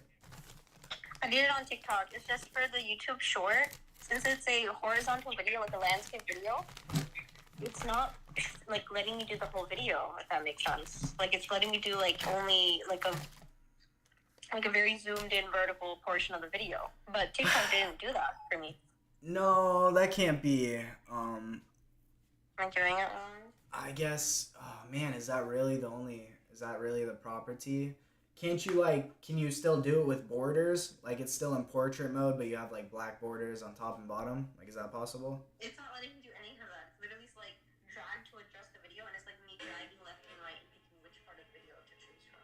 Oh my gosh. Why is it doing that? But the TikTok one is so smooth. But if I tried saving a TikTok one because it already looks like that, but it also saves as a landscape video. Make sure I'm not touching anything else. Oh fuck. Okay. Bro, oh my gosh. I love that video. Oh my gosh. Well, should I repost it? Can I do a repost? Yeah, let's do it. Yeah, I'm not sure about the YouTube. Wait, or is that incredibly beta if I reposted it? Nah, do it. A lot of people do it. I see a lot of people repost their own clips. Sometimes they do it in because a lot of people I see for some reason are always in drama. Let's see if I can do it on my laptop for the YouTube one at least. Yeah, man, I can't believe they're not gonna let you get around that. That's ridiculous.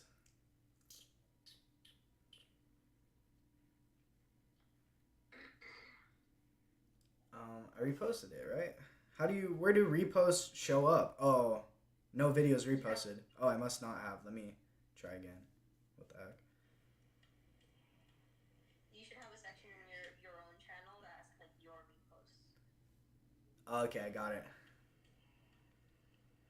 And here. Make sure I'm not touching anything else. Oh, fuck. Okay. Shit. Did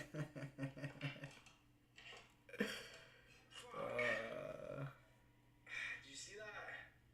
Yeah, okay? Yeah, I'm fine.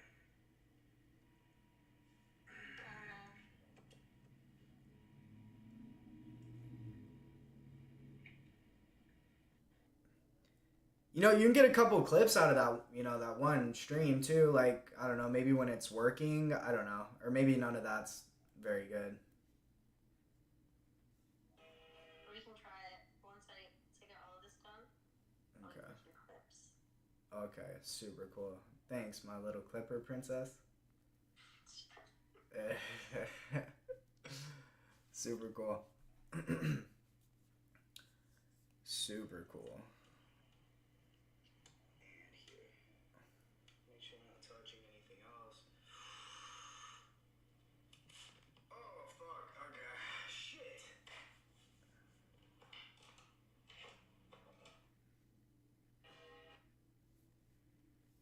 I didn't know I got them connected.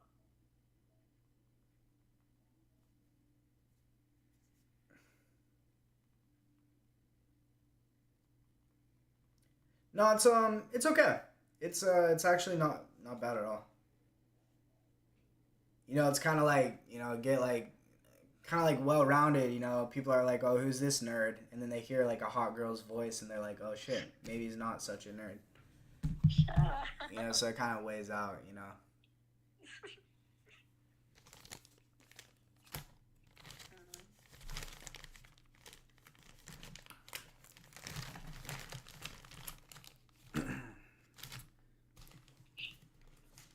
Where are my 100 ohm resistors? I know I have them.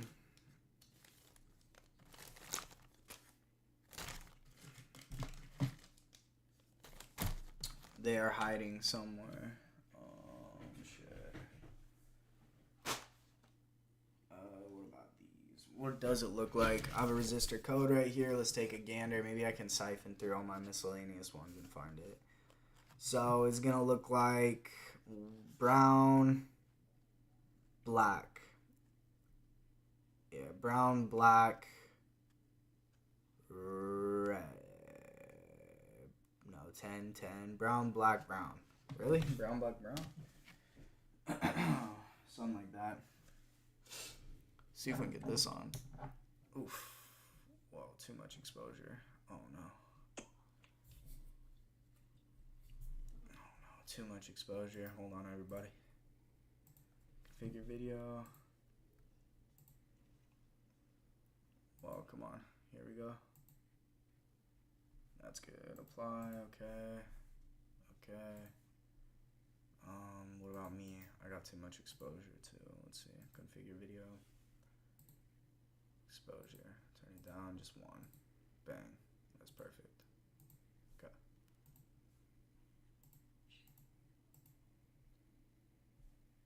Good, good. Okay. Brown, black, brown. Nope, not there. Let's see. Now I can see a little more. Brown, black, brown. Brown, black, brown. I know I got them. I know I got 100 ohm resistors. Like, ain't no way. That's brown, black, black. Which would be 1,000. Brown, black, black. Let's actually collect all these. What do you got right there? Yeah, still on that? Okay. Brown, black, gold. What is that? What is brown, black, gold? That's a 0.1 multiplier. So that's 1 ohm. Okay, 1 ohm.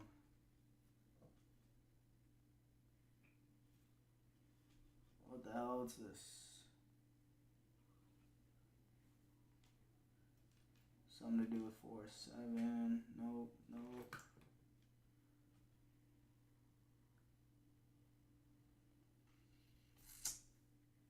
For YouTube, it says that I'm legally required to let them know if it's made for kids. I'll say no, it's not made for kids, right? Yeah, no, it's not. Like, that's, yeah. If it's, yeah, and just solely intended for children, which it's not.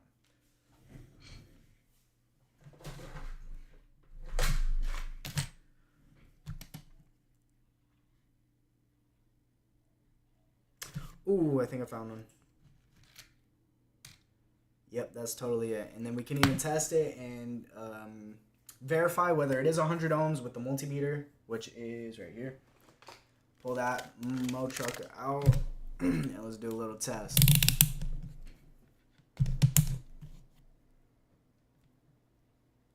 Yep, 98.3. That's good. All right. Okay, so now we have 570 ohms. Okay. So we're gonna say RC is 570. RC equals 570. It's 570 ohms. Okay. RC equals 570 ohms. Right, and what now? So that was now with an output of, well, I guess we can recalculate that. So let me get my calculator. So 570 times what, 10 milliamps, 5.7. Oh, duh. Okay. 5.7. Wait. Oh, no. No, that's gonna be, that's not our V out. Our V out is going to be so this is 5.7 plus minus 5.7 volts across there, and then we're gonna have 9 minus 5.7 minus 0.2, 3.1. So V out should be 3.1 volts. Hopefully that's what we got going on here. 3.1 volts. Now that was the other thing. Doing the research online. Whoops, that's not what I want. Nope, not that either. Doing the research online, it specified that we should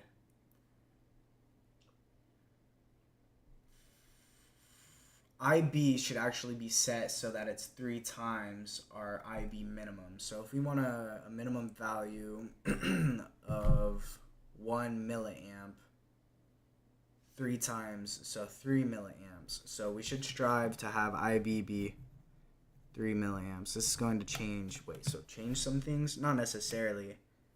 Because why did I want that value of 2.812 volts? Because that was my RMS value.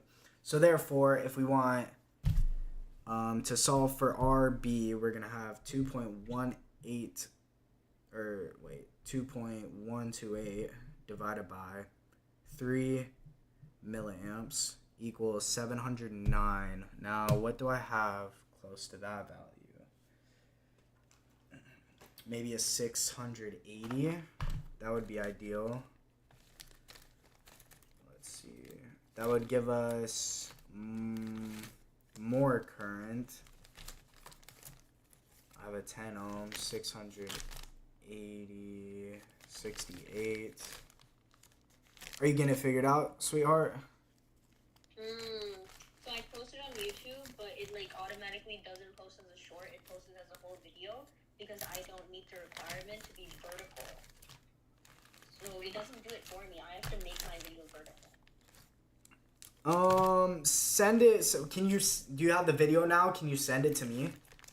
I did. You got it on your phone, right? Oh, yeah, you're so right. Okay. Yeah, let me see what I can do with my channel. Although, like, I don't know that I would meet the qualifications either, but let me give it a shot. Yeah, because AI did it, and it's telling me that I need to do the ratio myself or something. Like, I don't meet the requirement. Oh, that's what needs to happen? Okay, so you need to edit it so that, okay, put it into portrait. There's a video in here that's telling me how to do it, so let's see what it's saying. Simple settings. Oh, okay, you're figuring it out? Hell yeah. Yeah. Alright, cool. 68, 680, what is that one? 6, 8. Wait, so 68 with a multiplier of 10? No way. No way, I just found what I was looking for. Where is my pliers here?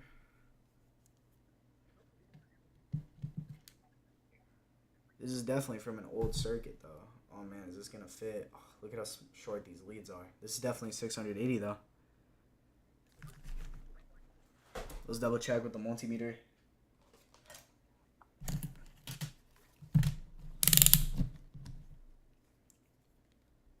Oh, whoops, you can't see that. There we go. Definitely 680.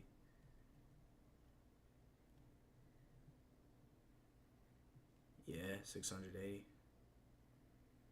669. Nah, 680. Okay. Just don't know if that's gonna fit my breadboard. Look at how short the leads are. It's kind of tough.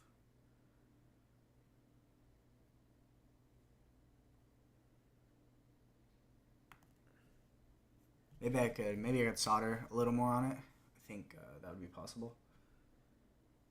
Yeah, excited. It's just simply not going to go on the breadboard. So let's try to extend these leads. Let's try. Let's give it a shot.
Man, I wish the quality was better. What's my gain? Does that change anything? Not really. Maybe I should try to manually focus. No, the man on the YouTube video, he did a bootleg version. Like I don't even have the option. He has like a layout option on his YouTube shorts, and I don't have that option. But even when he did that, it didn't look great. He like made it into two halves, and he had half of the video on the top and half of the video on the bottom. I mean, I can. Okay, I can probably reformat it. I mean. Okay, if you do it, let me know how you did it, so then I can do that. Okay. TikTok is simple though. TikTok does it for me, and I wish that when I save the TikTok video, it saves in that format, if that makes sense, but it doesn't. Yeah. What was the? Yeah. Yeah, I don't know. There's definitely a way. There's definitely a way to reformat it. It shouldn't be that difficult. You just have to find the right like software. You know what I mean? But there's also this thing. Oh, interesting. I don't know. We'll figure that out later.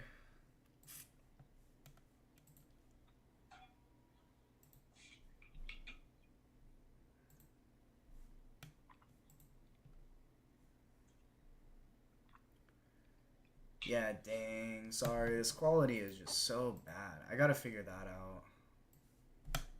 For what? Just the soldering station, like look at it. It's just look at it. Just like I can't even. Maybe I got too much light going on here. Let me change the color of the light. I don't know. Maybe that's what's happening. Maybe the exposure is too high.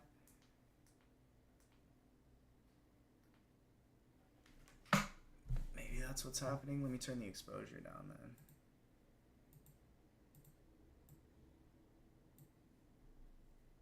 Yeah, that's a little bit better. Okay. Yeah, let's work with that.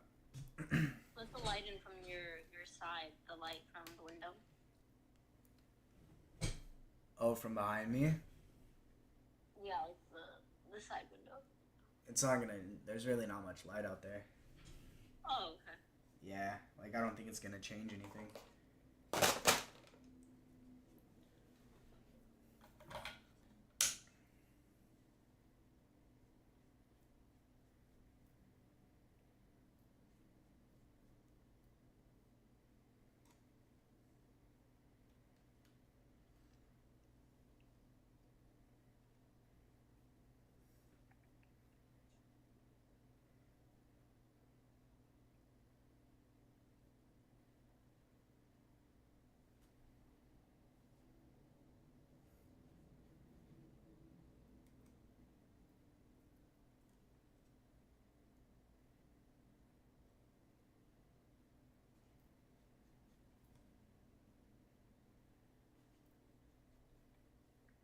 Should I follow people?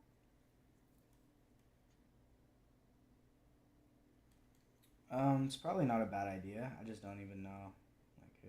Yeah, I don't know. You can follow like Veritasium. Should I go to your following?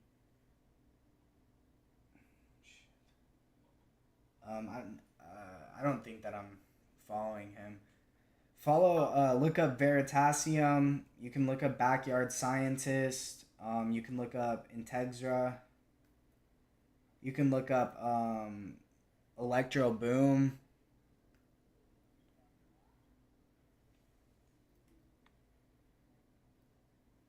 Let me know, and then I can give you some more people. Yes, I did Veritasium, Backyard Scientist, Electric Boom. Electro Boom.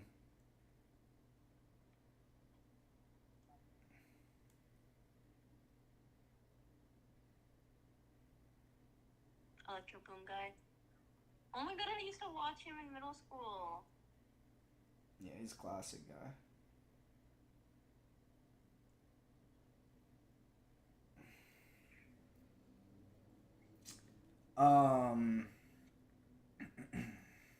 Integra.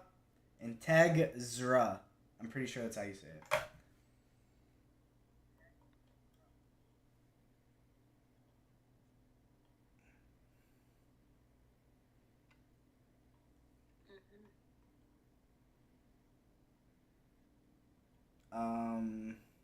Styro Pyro. Skyro. Styro, like styrofoam. Styro Pyro, like pyromaniac. He does some really cool stuff. I like his stuff. And then if you, oh man, dang, you should make a Twitter too to post the shorts. Okay. One. Yeah, Maybe Twitter let's goes. see if it lets me do the horizontal. Okay, it should. It will. I don't use my own Twitter, so I'm just gonna change it. I don't want to make a new one. Okay. Yeah, Twitter goes hard with the shorts. Okay.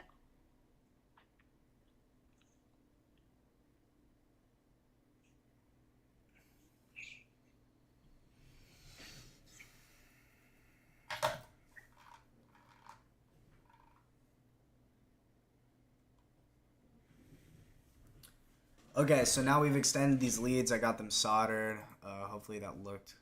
Hopefully you could see all of that. Yeah, you can. So it's not great, but you can see it. All right, we'll come over here. I'll show you what I have going on. So now we're just gonna pretty much clip it. Just get rid of this. So bang, bang. Now we got some extended leads, just like that. Get rid of this.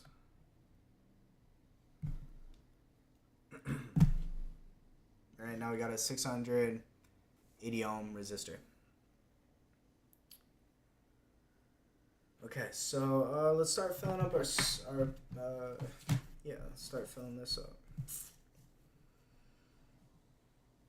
Oh, well, actually not quite yet. Okay, so 680, what do we want again? We wanted 709. So I can do a 22. I can do a 22. That'll be perfect. Where did my resistors go? Here they are. And we'll do a 22. Here we go, right here. Perfect. Now, you can see that this resistor right here is visibly smaller. That means it's a quarter watt resistor, right? These are half watt resistors. This is a quarter watt resistor. So let's consider that this is the base resistor. They're going to be in series, so it's not like we're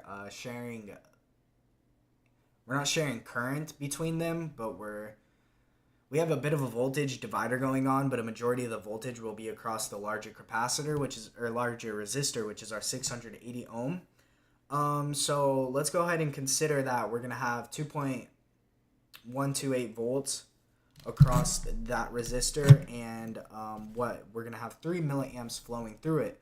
So 2.128 volts times 3e to the negative 3 gives us our power, which is 0.006. That's 6 milliwatts. Okay, right? We're nowhere close to a quarter of a watt, which is 0.25 watts, so we're good.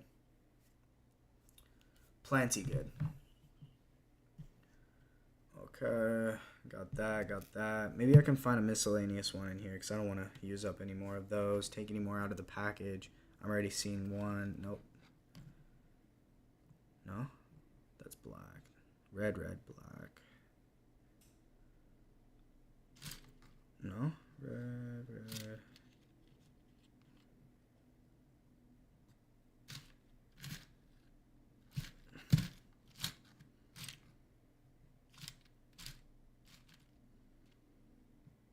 Not in here.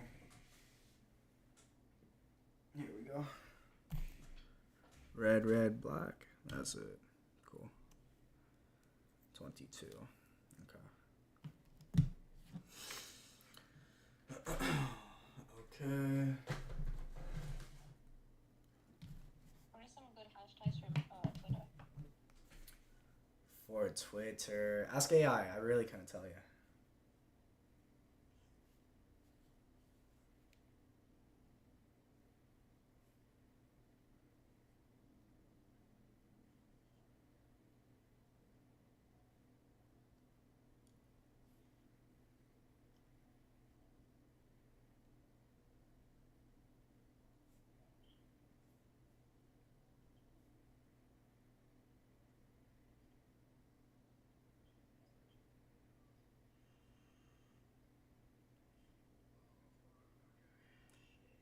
See, like, TikTok converts it into portrait mode unless you click full screen. You know what I mean? Yeah, exactly.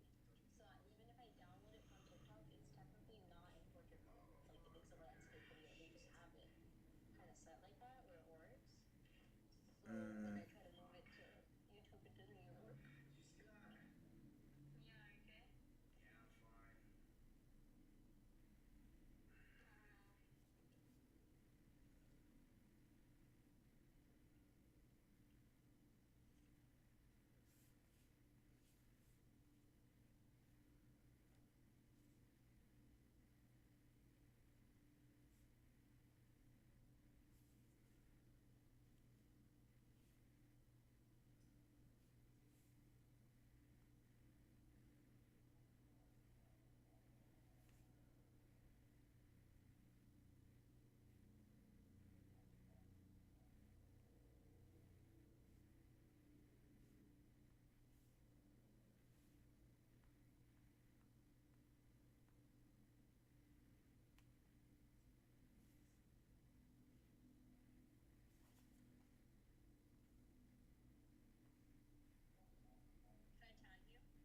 yeah, sure.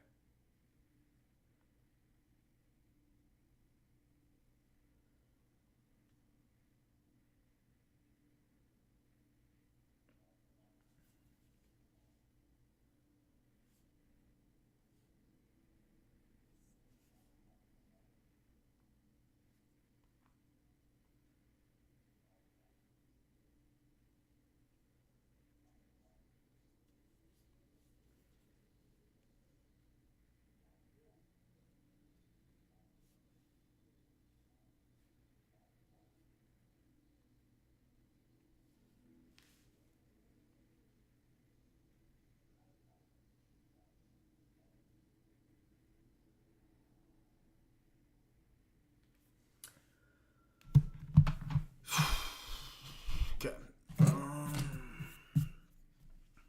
Okay, so our actual circuit 2.2. So we're good. 6. Okay. And now what does RC? What does RC?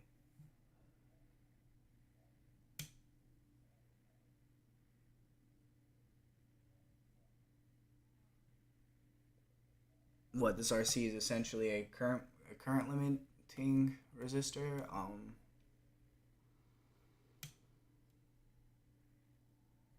Okay, let's go back to the internet and see what role this value plays. Or RE, I mean RE, not RC, RE.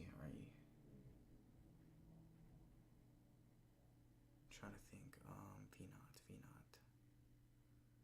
What's our load? V out.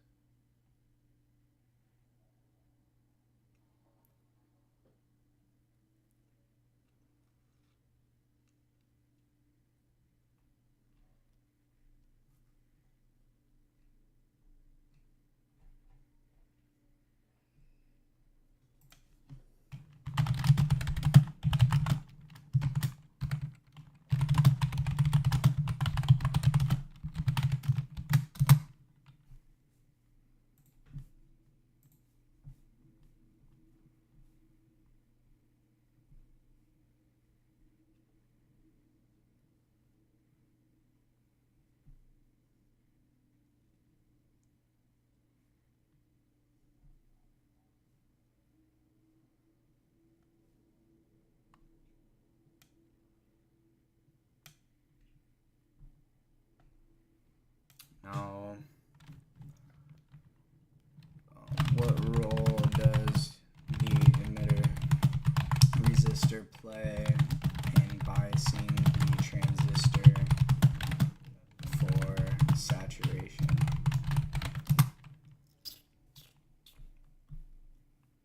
Yeah, limiting current. I thought so. Oh, it actually works against saturation by actively limiting current and stabilizing the bias point. Current limiter is setting the cap in full saturation. The maximum possible collector current IC is strictly capped by the external resistors. Current is limited to VCC minus VCE saturation divided by RC plus RE. Lowering the ceiling of saturation current makes the transistor hit its maximum current limit much sooner, but at a lower total current level. It prevents soft saturation thermal stability. So you know what? Actually, let's simulate it. Why wouldn't I do that? Let's build this circuit in a simulator. So fuck. Here we go. Hell yeah. Hey, my love, I'm gonna get going. Okay. Here, let me mute it real quick.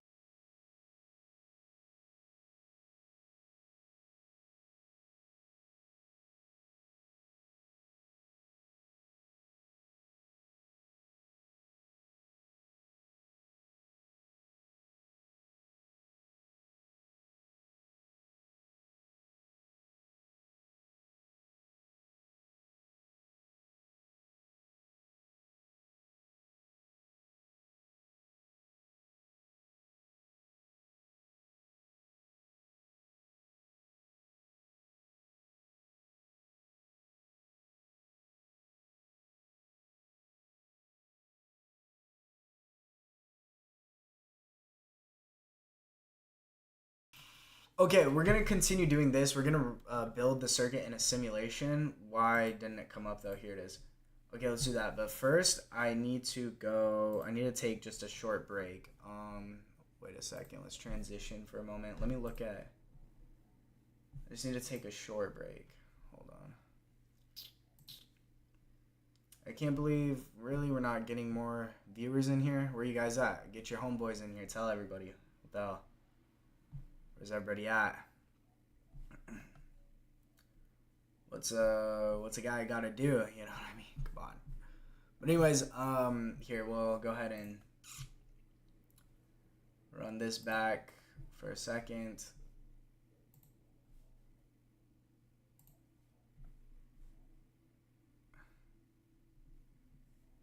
And I will be right back. Get rid of this. How do I get rid of this?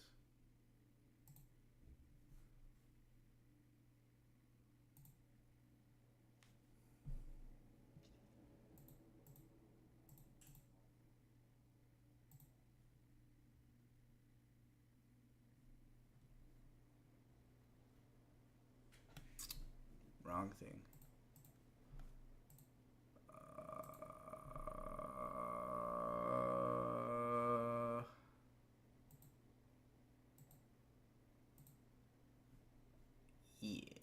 Yes.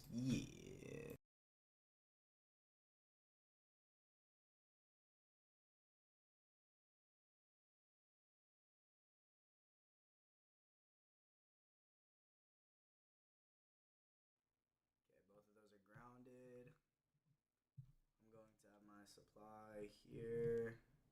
Wait, that's my ground. Grounded here. Bang. Doesn't want to go in. There. And supply here. Bang. Perfect. That's looking okay. That looks okay. Okay. Negative. I mean, I should just be able to plug negative in here. What's the difference if that's connected? There and there, that's all grounded. Yeah, that's all the same. There. That's my positive.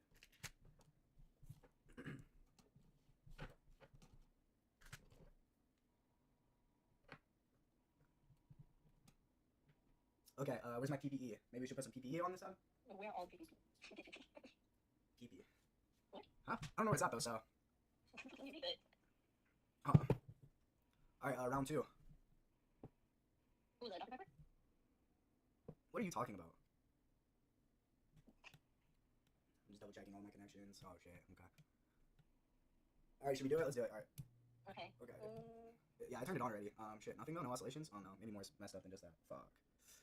Alright, let's pull some measurements. I don't even know how that happened. Wait, first, we have that connected there. That is what I want to measure. This is connected. Hopefully this doesn't mess up. That's correct.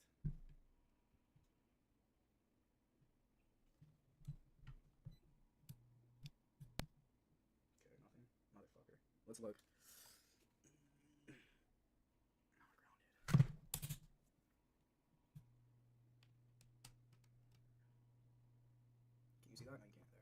9 volts there, as I desire.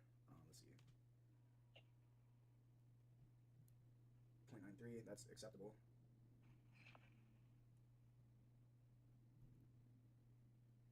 Nothing on my base.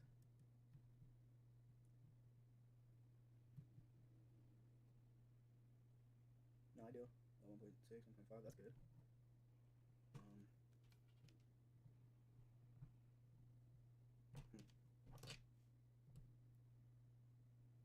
Oh! Oh! Oh, we got it. Yeah, we got it. Oh my god, you Yes, What was you see it? It's just nothing. I just had to change the value of my potentiometer. My potentiometer was too low that I wasn't getting any gain.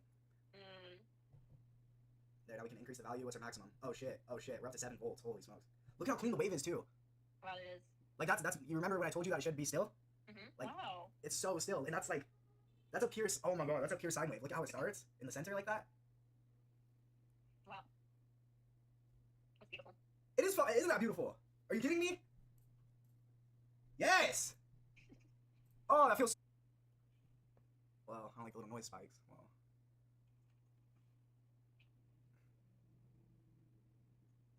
Well, what do you think? I think it's super cool. Ah, It's super clean. super clean. You remember what I was getting before? Like, you can just go look at my the recent TikTok and see how much noise was riding on that wave. Look at how absolutely clean the sine wave is. Wow. Like, that's crazy. How do you feel? I mean, it feels good. Like, it works. Yeah, the more that I increase the output, the more stable it becomes. Look at that. Holy smokes. That's just crazy. Wow. I'm so happy. Well, I mean, imagine, like, this PCB board, like, when you solder it, it's just, I mean, it's almost permanent. And, like, imagine, you know, you had done all that for nothing. Would have been very upsetting, but here we are. Did it. Did it. Oh, I mean, yeah, that essentially brings a conclusion to the Colpitts oscillator. Yeah, now I guess it's just time for the next thing. Oh yeah. Right, the shitty part is that I clipped this wire here, which was my output wire, so that because I thought maybe, like, its length was causing issues, but now I'm gonna have to solder another output wire. That's fine. Alright, super cool. Super duper cool. Super duper.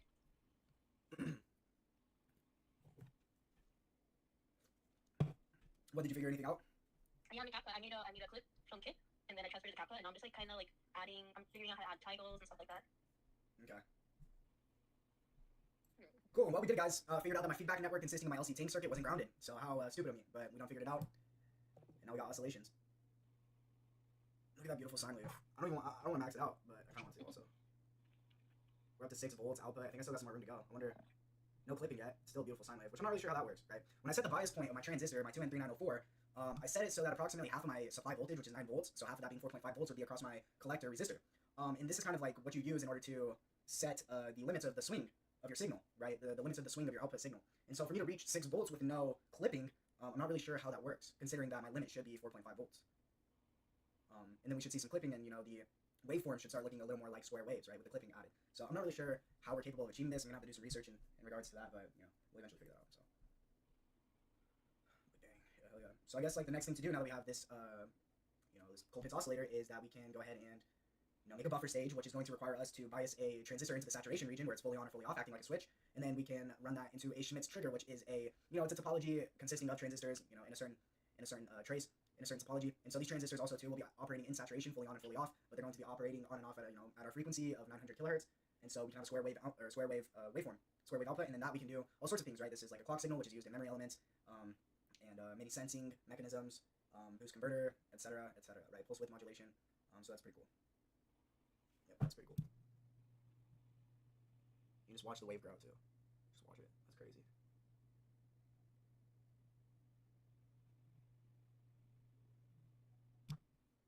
Beautiful.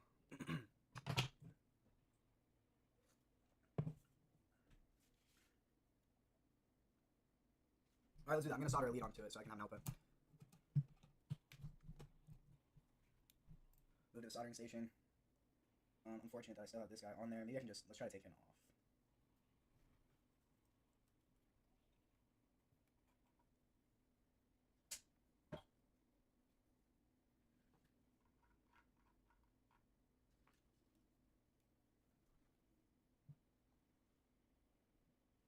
second one down.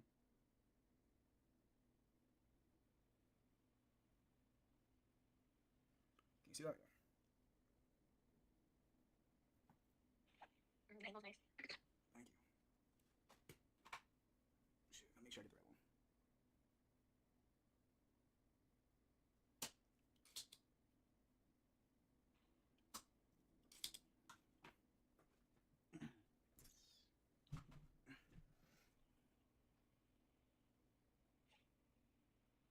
Cool, I got that removed. Let's see if we can get another one in there.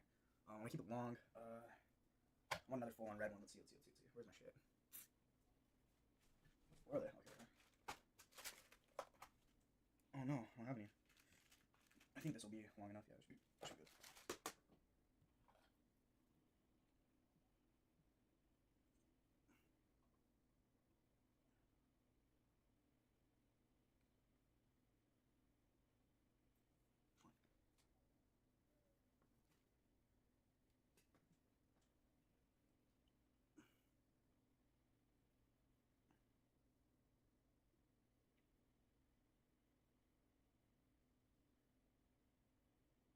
Really? It's not happening. Oh well. We'll just put it through a different hole. Whatever.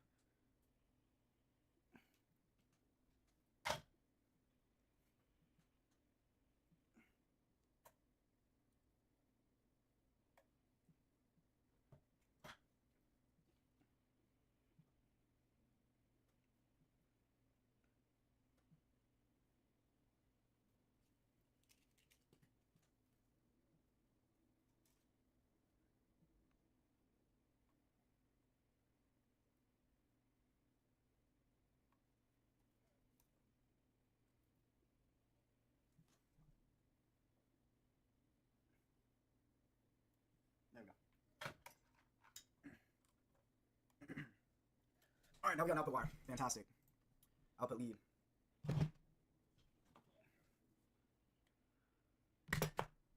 we're just gonna clip that off.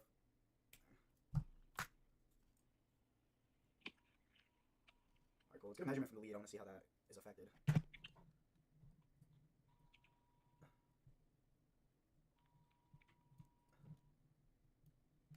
mean, what the fuck, you stupid bitch. Incredible.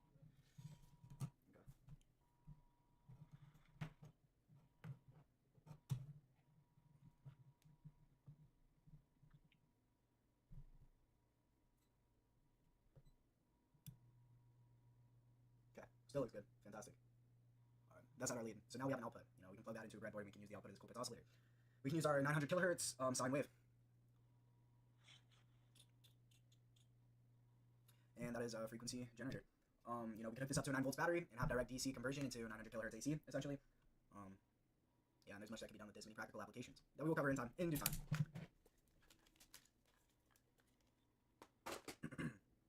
How's it going? You get a clip? I'm doing some little edits. I'm looking online, like what they like doing for titles and stuff. So I'm like kind of seeing what people like on the video, you know? Kind of rage baity, also not rage bait. I clickbait. Clickbait, okay. Heck yeah.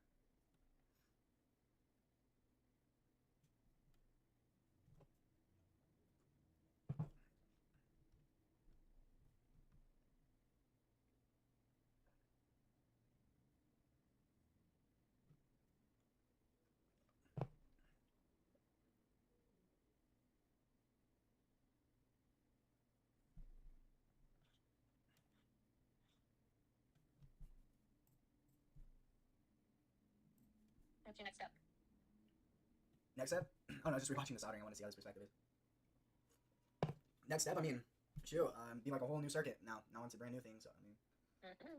Otherwise, another thing that we could do is that we could build a frequency, or yeah, a frequency generator, meaning it's variable in its frequency. Instead of a Colpitts topology, we could use a Hartley oscillator, which just has a bit of a different topology at the feedback network. It uses 2 inductors and 1 capacitor, and the inductors are what. So in the Colpitts oscillator, the capacitors are what set the amplification and the feedback factor, the voltage amplification and the feedback factor. Right, we must meet Barkhausen criterion in order to maintain oscillations, or rather sustain oscillations is the right word. But in a Hartley oscillator, the feedback factor and the voltage amplification are determined by the ratio of the inductors, and so we can vary our frequency by using a variable capacitor, which I do have some. And so if we use the Hartley oscillator, we'd be capable of changing the frequency. As of now, I could have done the same with a variable inductor on the Colpitts oscillator topology, but I just simply don't have a variable inductor. Right, so that's something we're definitely capable of doing. But really, I want to see some square waves. So I suppose we could do that, and I could use some work understanding the how to bias a transistor to operate in saturation region, which is like where it operates like a switch. I'm not fully competent in that, so I could definitely use some work, and that's very important in digital circuits as well. Which, like, you know, in my digital systems class, we did a lot of work in Vivado, where you can essentially program using Verilog code. You can program real electronic circuits, and I don't want to lose this. You know, I don't want to lose this capability because I think it could definitely prove beneficial moving forward. So I want to stay familiar with Vivado. I'd love to do some on stream. I think it'd be really good. Are you like about to post it, or like where you at? Nelly. I'm sorry, I went mute. I'm just saving it right now. I just finished. It's saving. Super cool. Mm-hmm. Yeah, I'll send it to you. Okay. All right. Well, there's a Cool Pits oscillator. So I mean, shit. Now what? I don't even know right now. I don't even know. I should probably do some practice on school. Nap time sounds good. You say nap? No. Nap time? What? Nap time. Who takes naps? Like, seriously? Do any, Come on, you guys probably in the other room taking a nap right now. you guys comment below. You know, put a chat. Like, do you take naps? Are you kidding me? Wait, are you watching on both platforms right now, or just one? Just one.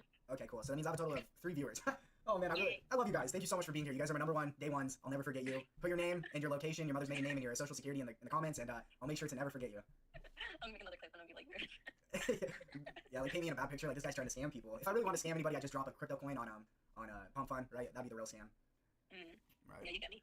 Oh, I get you. Oh, okay. Maybe I'll think about that then. Okay. You know what? Okay, fine. Let's just progress a little more. Let's first start by fully understanding how to bias the transistor, specifically the 2N3904 transistor, which is an NPN BJT. Let's figure out how to bias this so that it operates in the saturation region, right? Like fully on, fully off. This is when the transistor operates like a switch. Okay. So let's figure that out, because we can utilize it as a buffer, and then we're also going to utilize transistors operating in the saturation region in our Schmitz trigger as well, which the Schmitz trigger is utilized to convert a sine wave into a square wave. Okay. So that'll be our next step. So let me put this butte to the side. Oh my goodness, I can't believe it.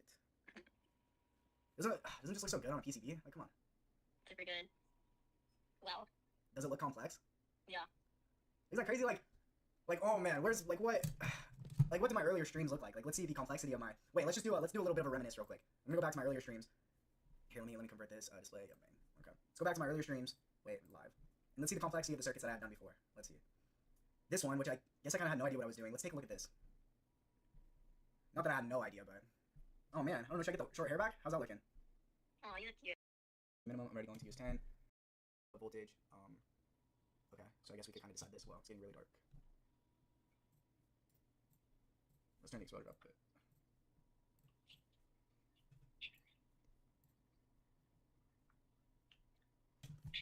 Okay, so V out, well, no, we want to solve for RC, so V out. Alright, okay, we're back. We're back. Alright, let's get rid of this, we're back. 2N3904. Alright, let's get back into the simulation. Hell yeah. Bang. I just had to post a little something, you know what I mean? Gone fishing yard.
Alright, I need to let my phone charge before I go to the gym, that's for sure.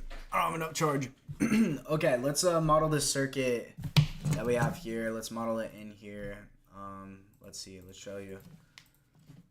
Alright, we did a bit of a design to find the bias point, right? So in order for, to find the bias point to put the transistor into the saturation region. And so we're going to go ahead and model it in this simulation. And let's see what the results are. Alright, so we have this resistor, we're going to have our collector resistor and our emitter resistor. And that's why we did the theory before on paper, so that we could find the value of these resistors so that we can get the operation which we desire.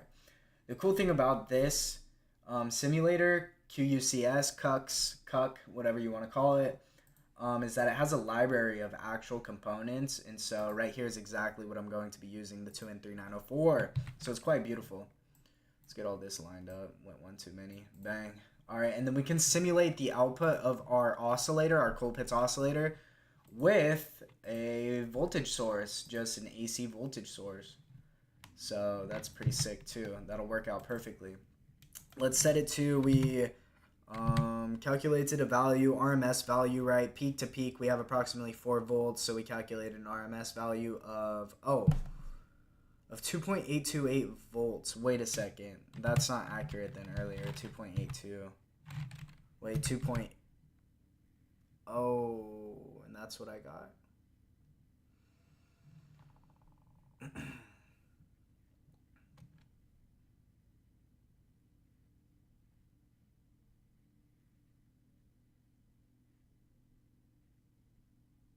No, I did something wrong. Yeah, it would be, wait, so 2.828 volts. Here, let me come back here. I did something wrong. Let's redo this real quick. 2.82 volts minus, well, yeah, so VB minus 0.7 minus our output, which we desire to be, did I not solve for this? No, our output we desire to have is 3.1 volts, as we set earlier. So we can just simply solve for VB, and now is that going to make sense? I don't think so. That's not going to work. VB equals, or no, it won't. 2 minus 0.7 minus 3.1, no, it's going to be negative. So I can't have an output greater than that. Wait a second. I don't know. Let's just continue. With this. So well, if we're peak voltage in volts, so let's just go ahead and simulate our full 4 volts. 1 gigahertz. No, we're gonna have 1 megahertz. Although we can do 900 kilohertz, that's more accurate. 900 kilohertz, apply, and 4 volts, apply. Okay.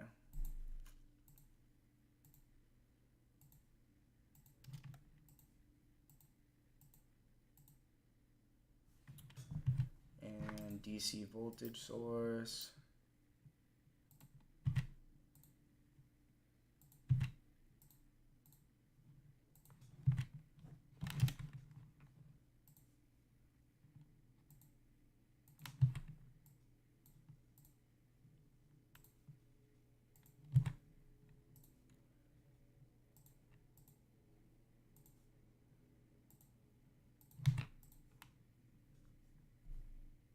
And 3904, perfect. That's the thing. All right, let's rethink about this shit. Okay, let's redo this. So, right, this is what I got here. Okay.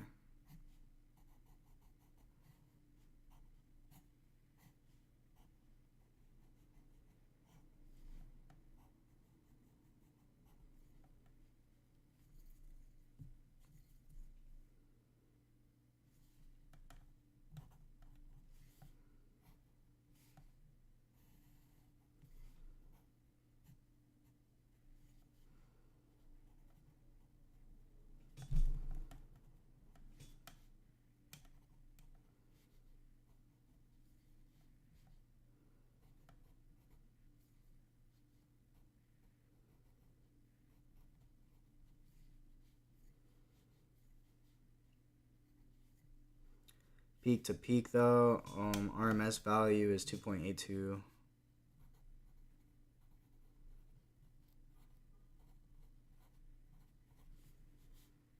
0.28, so we can consider that like that. VCC RC, we have 9 volts here, 9 volts. VCC equals 9 volts. We're going to have a 0.2 volt drop. We're going to have a 0.7 volt drop. Bang, bang. VCC. Yeah, so we can solve for RC. That is absolute. So 9 minus 0.2 divided by, wait. No, because, like, that's not, no. That doesn't make sense. That doesn't work. That doesn't work. It'd be here too, also. So now, what is my desired output voltage? Okay, into a Schmitz trigger. What must I have? Let's try 2.5. Let's say V out equals 2.5. Let's see if this is possible. 2.5. So if that's the case, then 9 minus 2.7 divided by IC, which is going to be 10 milliamps, equals 9 minus 2.7, 6.3 divided by 10 milliamps equals 0.01 63 6,300. No, 630 probably. Let's just do it real quick. 6.3 divided by 10 milliamps. Are you kidding me? 630, yeah, 630. Okay, and I have a 680. So what happens if I do 10 e to the negative 6 or negative 3, 10 e to the negative 3, 10 milliamps. Are you okay? Yeah, okay. Times 680, 6.8, 6.8. 9 minus 6.8, 2.2. Okay, so imagine our V out equals 2.2 volts. Our VC equals 6.8 volts. 2.2. So 2.828 minus 2.2 minus 0.7.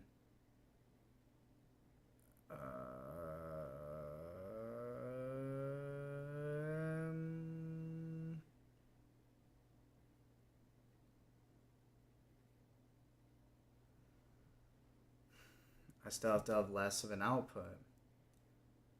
Okay, 680 plus, do I have 100? 780. 10 milliamps times 780. Right, so 7.8, 9 minus 7.8, 1.2, 1.5. Let's try to get an output of 1.5, which would be, so 9, wait, now if I want an output of 1.5,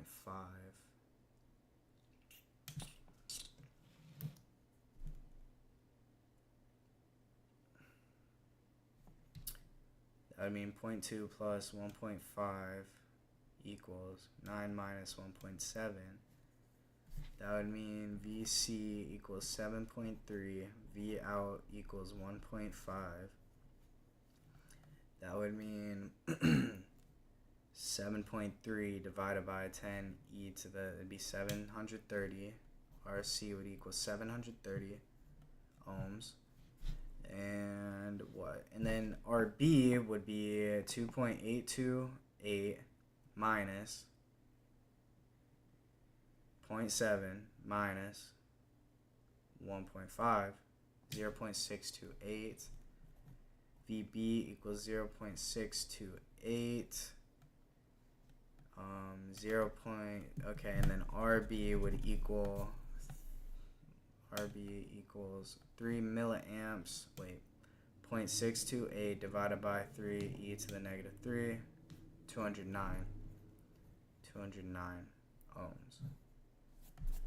Okay, and then RE is a current limiting resistor. If we have an output of 1.5 volts, divided by 10, e to the negative 3, 150. We can actually do that. Let's just say that RE equals 150 ohms. All right, let's see what that does for us. Let's see what happens here.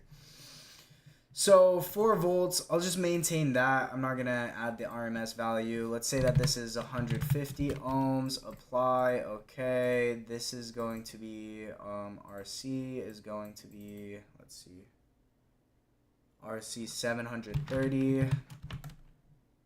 Okay, not at all what I wanted.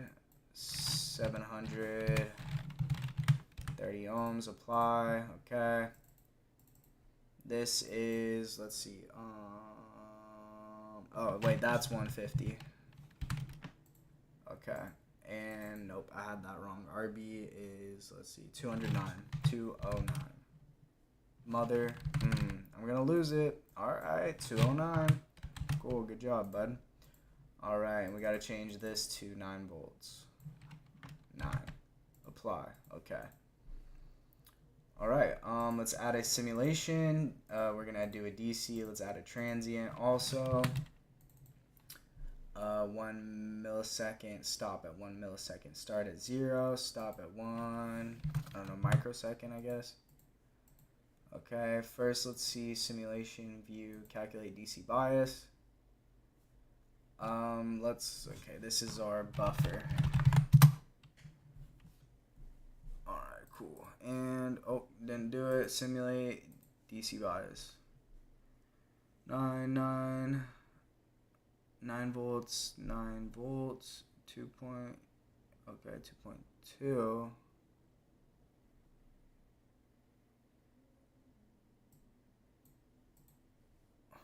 Why do we have no voltage drop across him? Picovolts.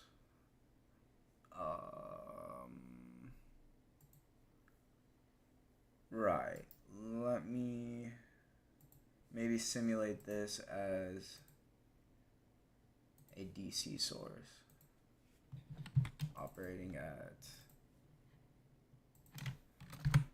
2.828 volts. Our RMS value.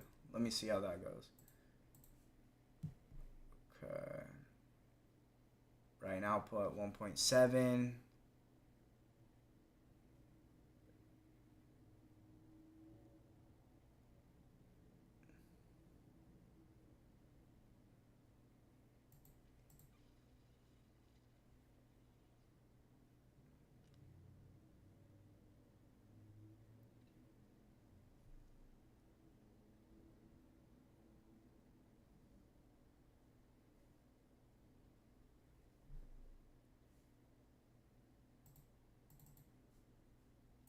Okay.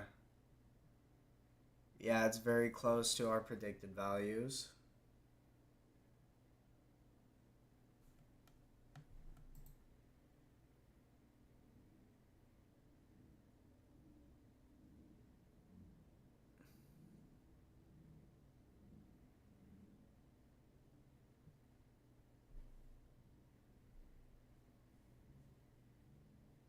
So, okay. Probes. Give me the probes, not that. Probes. Voltage probe. Okay. Voltage probe. Let's get a current probe in here. I do want it to go in here. Let's get all this out of the way. Move all this upward. Yep. Move him upward. That. Let's see what my current is. It should be about 10 milliamps. Let's look at that. This voltage probe connected to here. Like that. Grounded. Like that. Okay. Let's see what happens.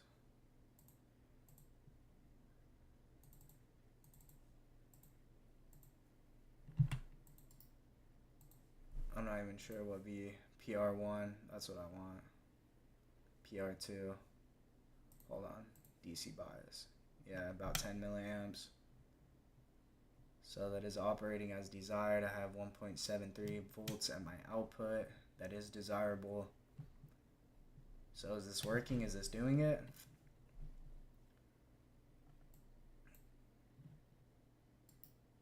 Delete. And now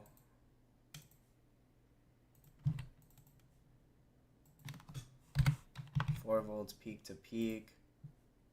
I never click apply. 4 volts peak to peak, apply. Whoops, I gotta change this parameter to megahertz. That's fine, that's good enough for the moment. I do this, let's see. PR1.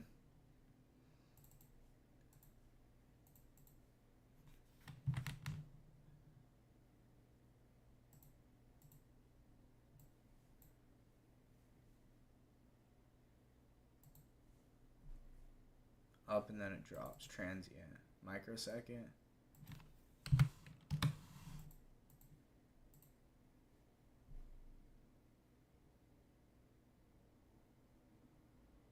Oof. Maybe that's a heavy simulation here.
Oh shit, what's the name of that one?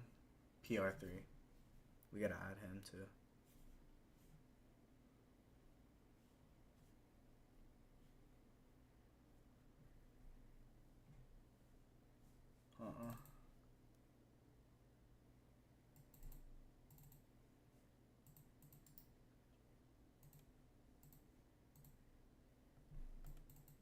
No current? Well, okay. That's time dependent. What about independent?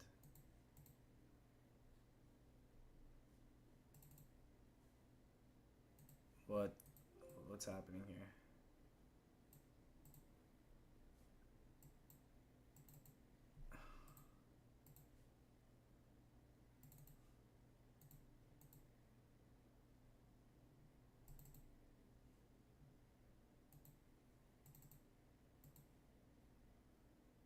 So the transistor's off. Right, I think that's what it's showing.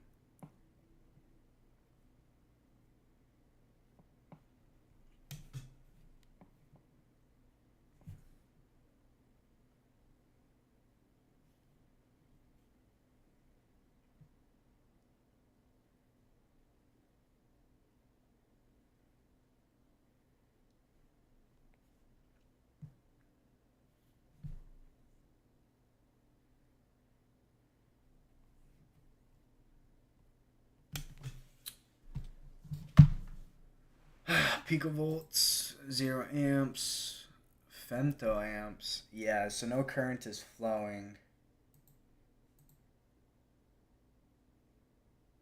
So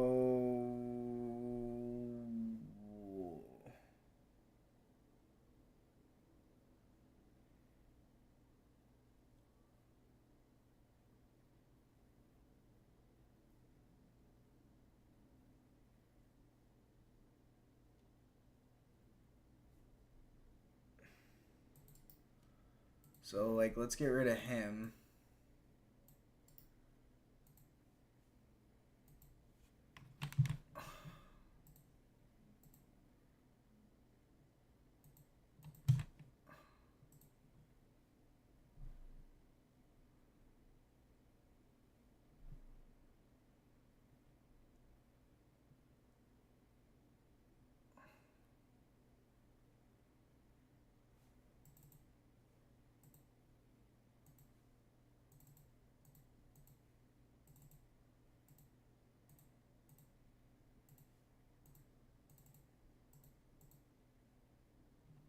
Still the same.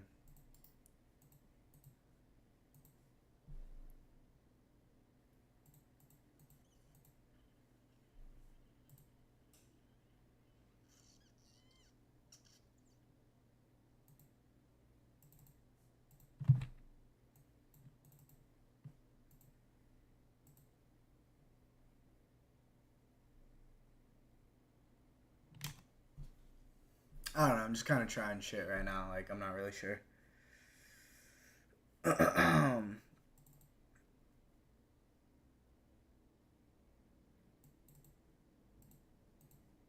What's that look like?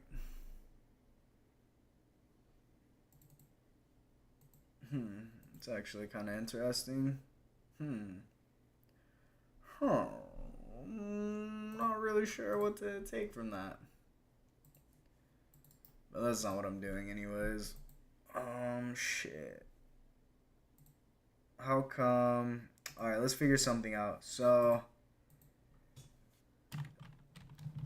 How come when simulating an AC signal of... Okay, wait. Maybe we should talk to Grok. Okay, let's just talk to him. Let's chat to him. I'm gonna speak out loud. I'm gonna do it on my phone though. Let's see what he has to say.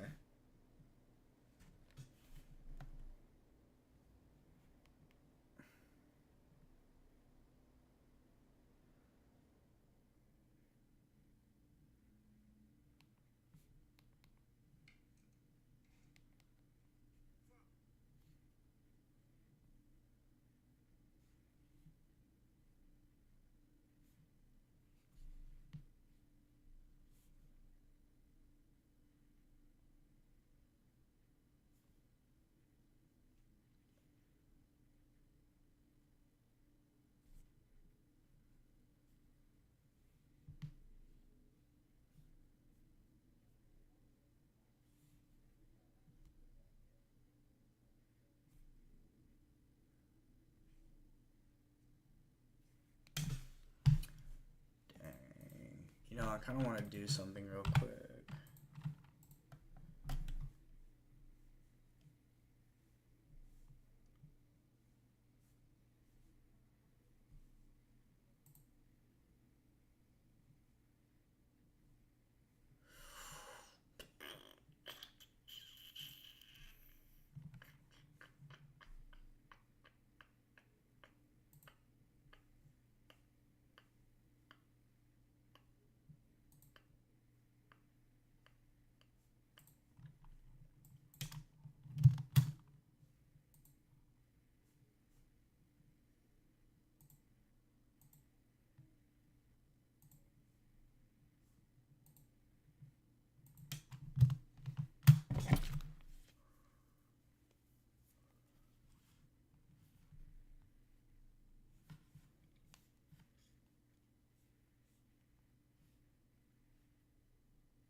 Okay.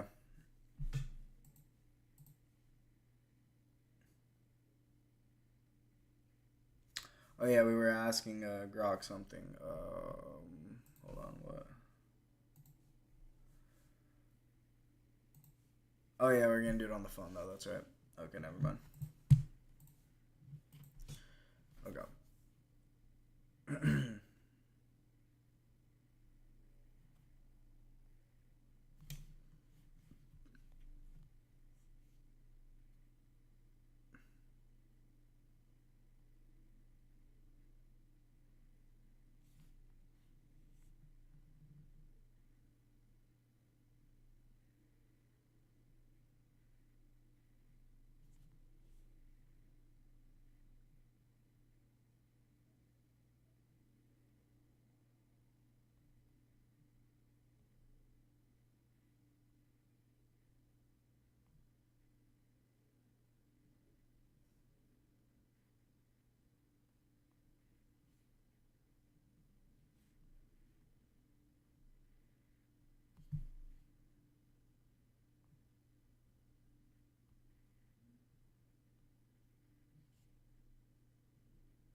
On our new Gmail, I kind of want to start a whole new Twitter account. I feel like that would be best. Yeah, I think that would be good. I don't really want to delay it. What's happening here? Okay. Delete what? Okay, so that's the thing, right?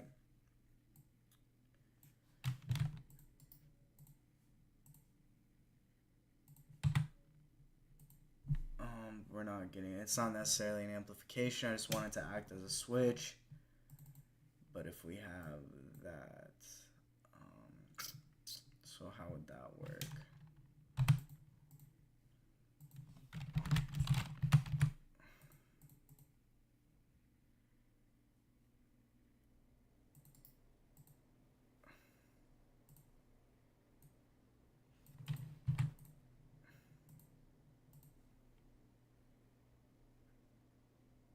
Right.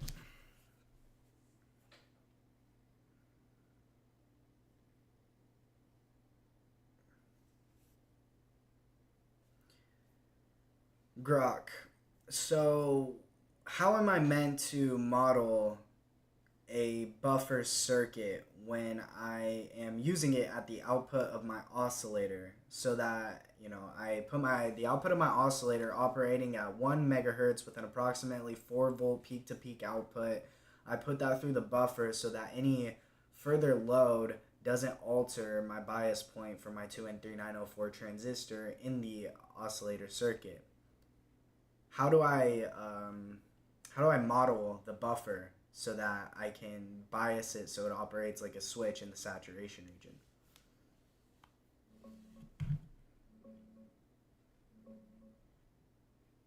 Use an emitter follower. That's your buffer. Connect the oscillator's output through a coupling capacitor to the base of a second 2N3904. Its collector goes straight to your supply, and the output comes off the emitter, usually with a small resistor to ground. For biasing, set the base DC voltage around half your supply using a voltage divider. That centers the 4-volt peak-to-peak swing so it doesn't clip. The emitter will follow the base minus about 0.7 volts, giving you high input impedance so it barely loads your oscillator's bias point, and low output impedance to drive whatever's next. You won't operate it as a saturated switch here. That would square up and distort your 1 megahertz sine wave. The follower keeps the signal clean while isolating the oscillator. If you actually want a square wave output instead, we can talk about a different saturated stage, but for buffering the oscillator as is, this is the way.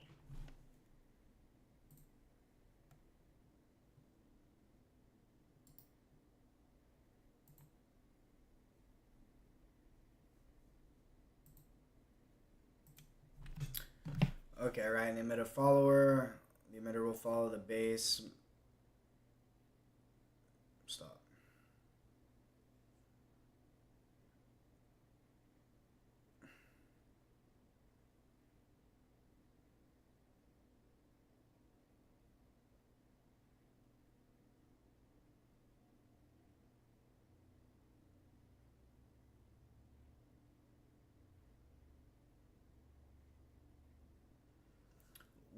Okay. Well, my idea is to go through a buffer stage and then feed that output into a Schmitt's trigger so that I can convert my sine wave of my Colpitts oscillator into a square wave. So, what is the topology of the buffer? Will I need a collector resistor, an emitter resistor, and a base resistor, or what is necessary?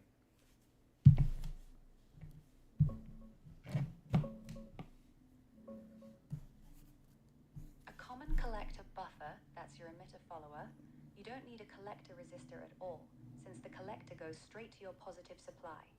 A base resistor or voltage divider for biasing is useful, and you'll definitely want an emitter resistor to set the current, typically around 1 to a few kilo ohms, depending on your supply and how much drive the Schmitt trigger needs. AC couple the sine wave in through a capacitor so you don't disturb the oscillator's biasing. This gives you high input impedance so it barely loads your Colpitts, low output impedance to drive the next stage cleanly, and unity gain so the amplitude stays about the same. Simple, effective, and exactly what people use to buffer oscillator outputs. So, speaking of biasing, like, how am I meant to bias the transistor so it operates as a buffer? Is this in the saturation region, or elaborate on that, please? You're biasing it in the active region, Oh. not saturation. Think linear amplifier, not switch. For an NPN emitter follower, aim for the base around half your supply voltage, or slightly less if you're using a voltage divider. That puts the emitter about 0.7 volts lower, and the transistor sits comfortably in the middle of its operating range. The emitter resistor sets the quiescent current. Something like 1 to 5 milliamps is plenty for driving a Schmitt trigger. The key is steady DC bias, so the transistor never clips or saturates on your sine wave. That clean linear operation is what keeps your buffer from distorting the waveform before it hits the Schmitt trigger.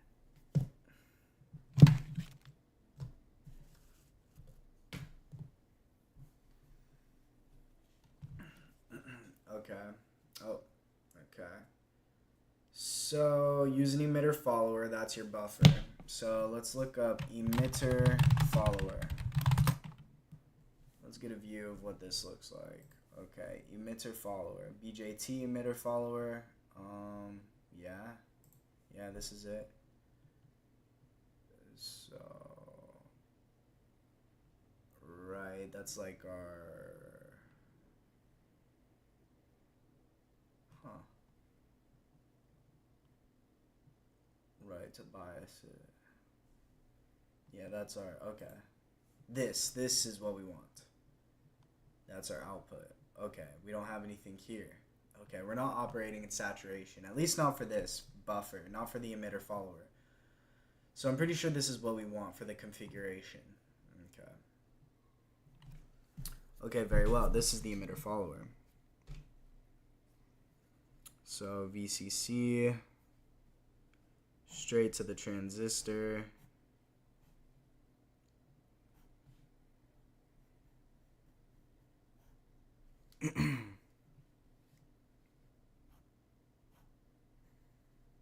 Gonna have a decoupling capacitor, a voltage divider to establish our base current.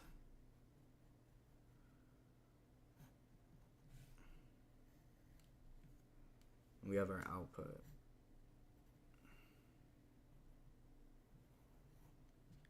Oh, you're not seeing this.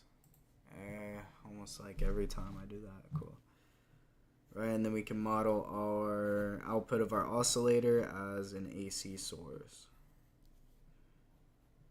Okay.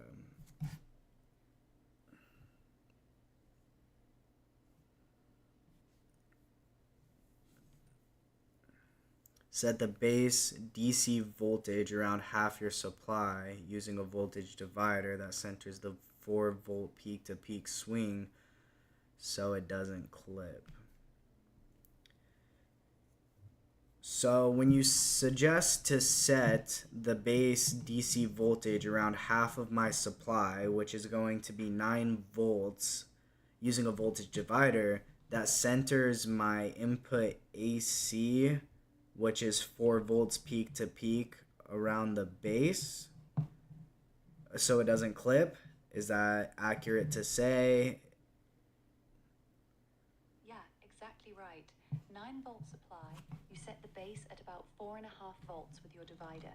That gives the 4 volt peak-to-peak signal 4.5 volts of headroom on either side, so it swings nicely between roughly 2.5 and 6.5 volts without clipping. Perfect centering. Great, okay. So I'm going to want 4.5 volts here, or half of VCC divided by 2, when this is my VCC, we're gonna have this here, RE,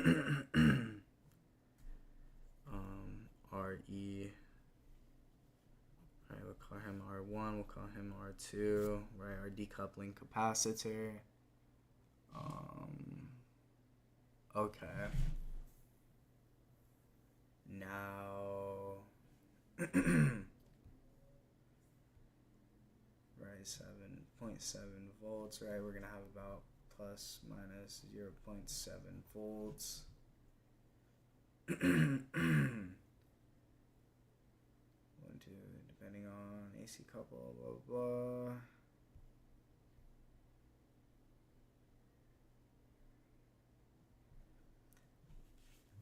Considering my next stage will be a Schmitz trigger, what is a good collector current for this emitter follower?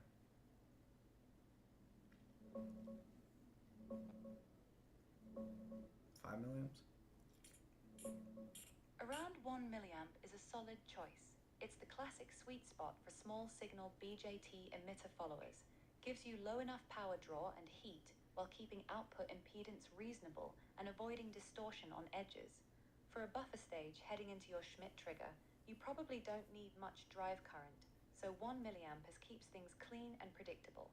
If your Schmitt trigger needs to switch heavier loads or you want snappier edges, you could go up to 5 or 10 milliamps, but start at 1. I'm gonna go for 5 milliamps. 5 milliamps. Okay, I see. It's 5 milliamps.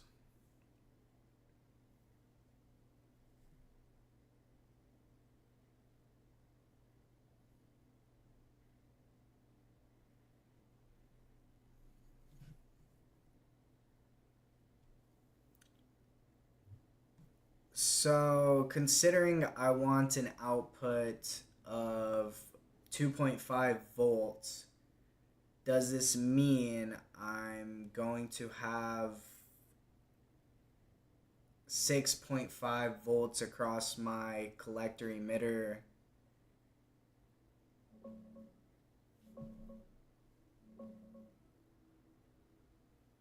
No, not necessarily. In a common emitter amplifier, if you're biasing for a 2.5 volt output at the collector, that usually means your collector emitter voltage, VCE, is right around 2.5 volts, assuming the emitter is at ground. That'd be your quiescent point for maximum swing. If this is a different configuration or you've got a specific supply voltage in mind, give me a bit more on the circuit and I can be more precise. Well, the topology is supply voltage to collector, and then looking at the emitter goes through our emitter resistor to ground. And in parallel with that is VCC, our supply voltage, to R1 to the base to R2 to ground, right? And R1 and R2 establish this voltage divider. And our output of the oscillator is modeled as an AC voltage source, which is connected to the base through a decoupling capacitor. Got it. So you're describing a common collector configuration, also known as an emitter follower. In this setup, your output is taken from the emitter, not the collector. Yes. The collector sits directly at VCC, so the voltage across collector-emitter, VCE, will be approximately VCC minus your output voltage. If your emitter is sitting at 2.5 volts, then VCE equals VCC minus 2.5 volts.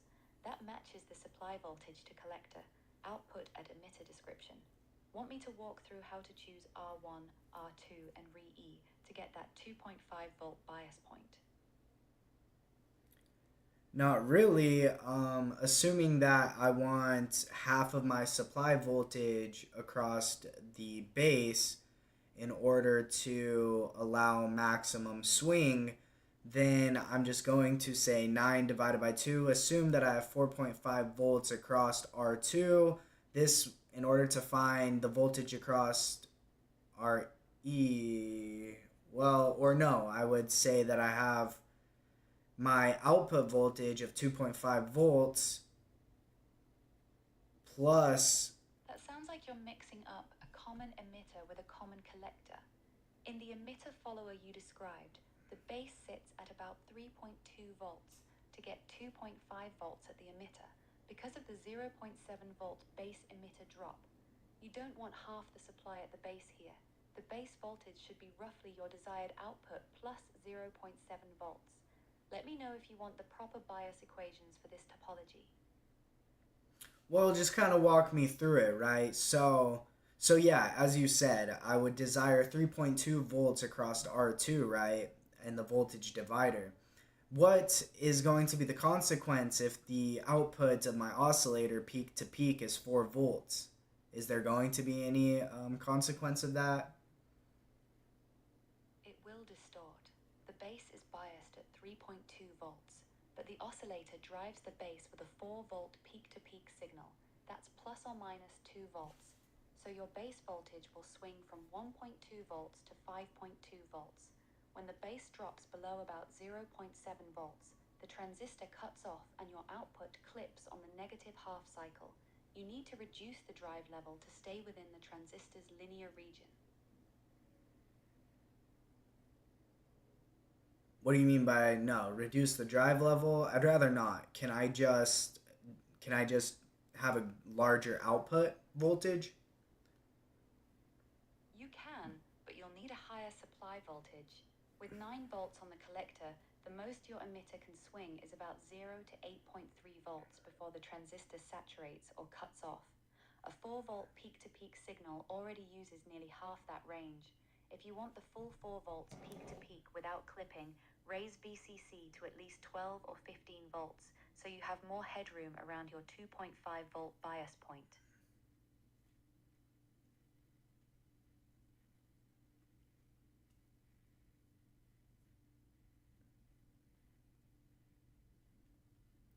What if my bias point was 1.5 volts? If you bias the emitter at 1.5 volts instead of 2.5, you get even less room for a large positive swing. The transistor's emitter can only go up to about VCC minus 0.7 volts before it saturates. With a 9 volt supply, that's roughly 8.3 volts maximum.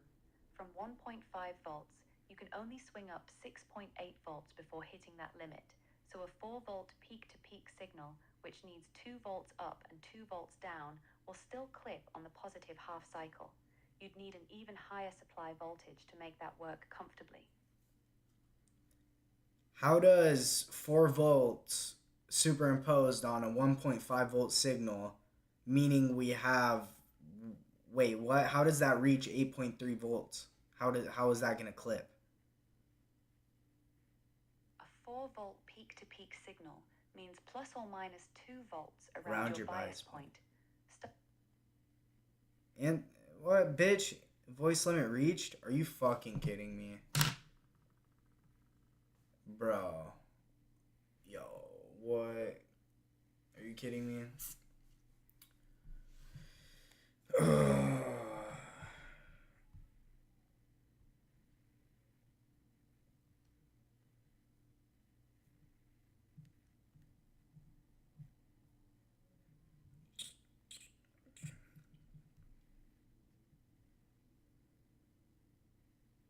Oh my god.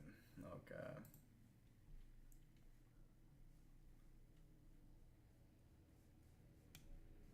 Alright. I got it. I think I'm gonna call it here for right now. Perhaps I'll be back to work on some particular problems assigned by school, but I think I need to take a break from this for now. So I appreciate y'all being here. Thank you for tuning in to the stream. Are you fucking kidding me? Get out of here.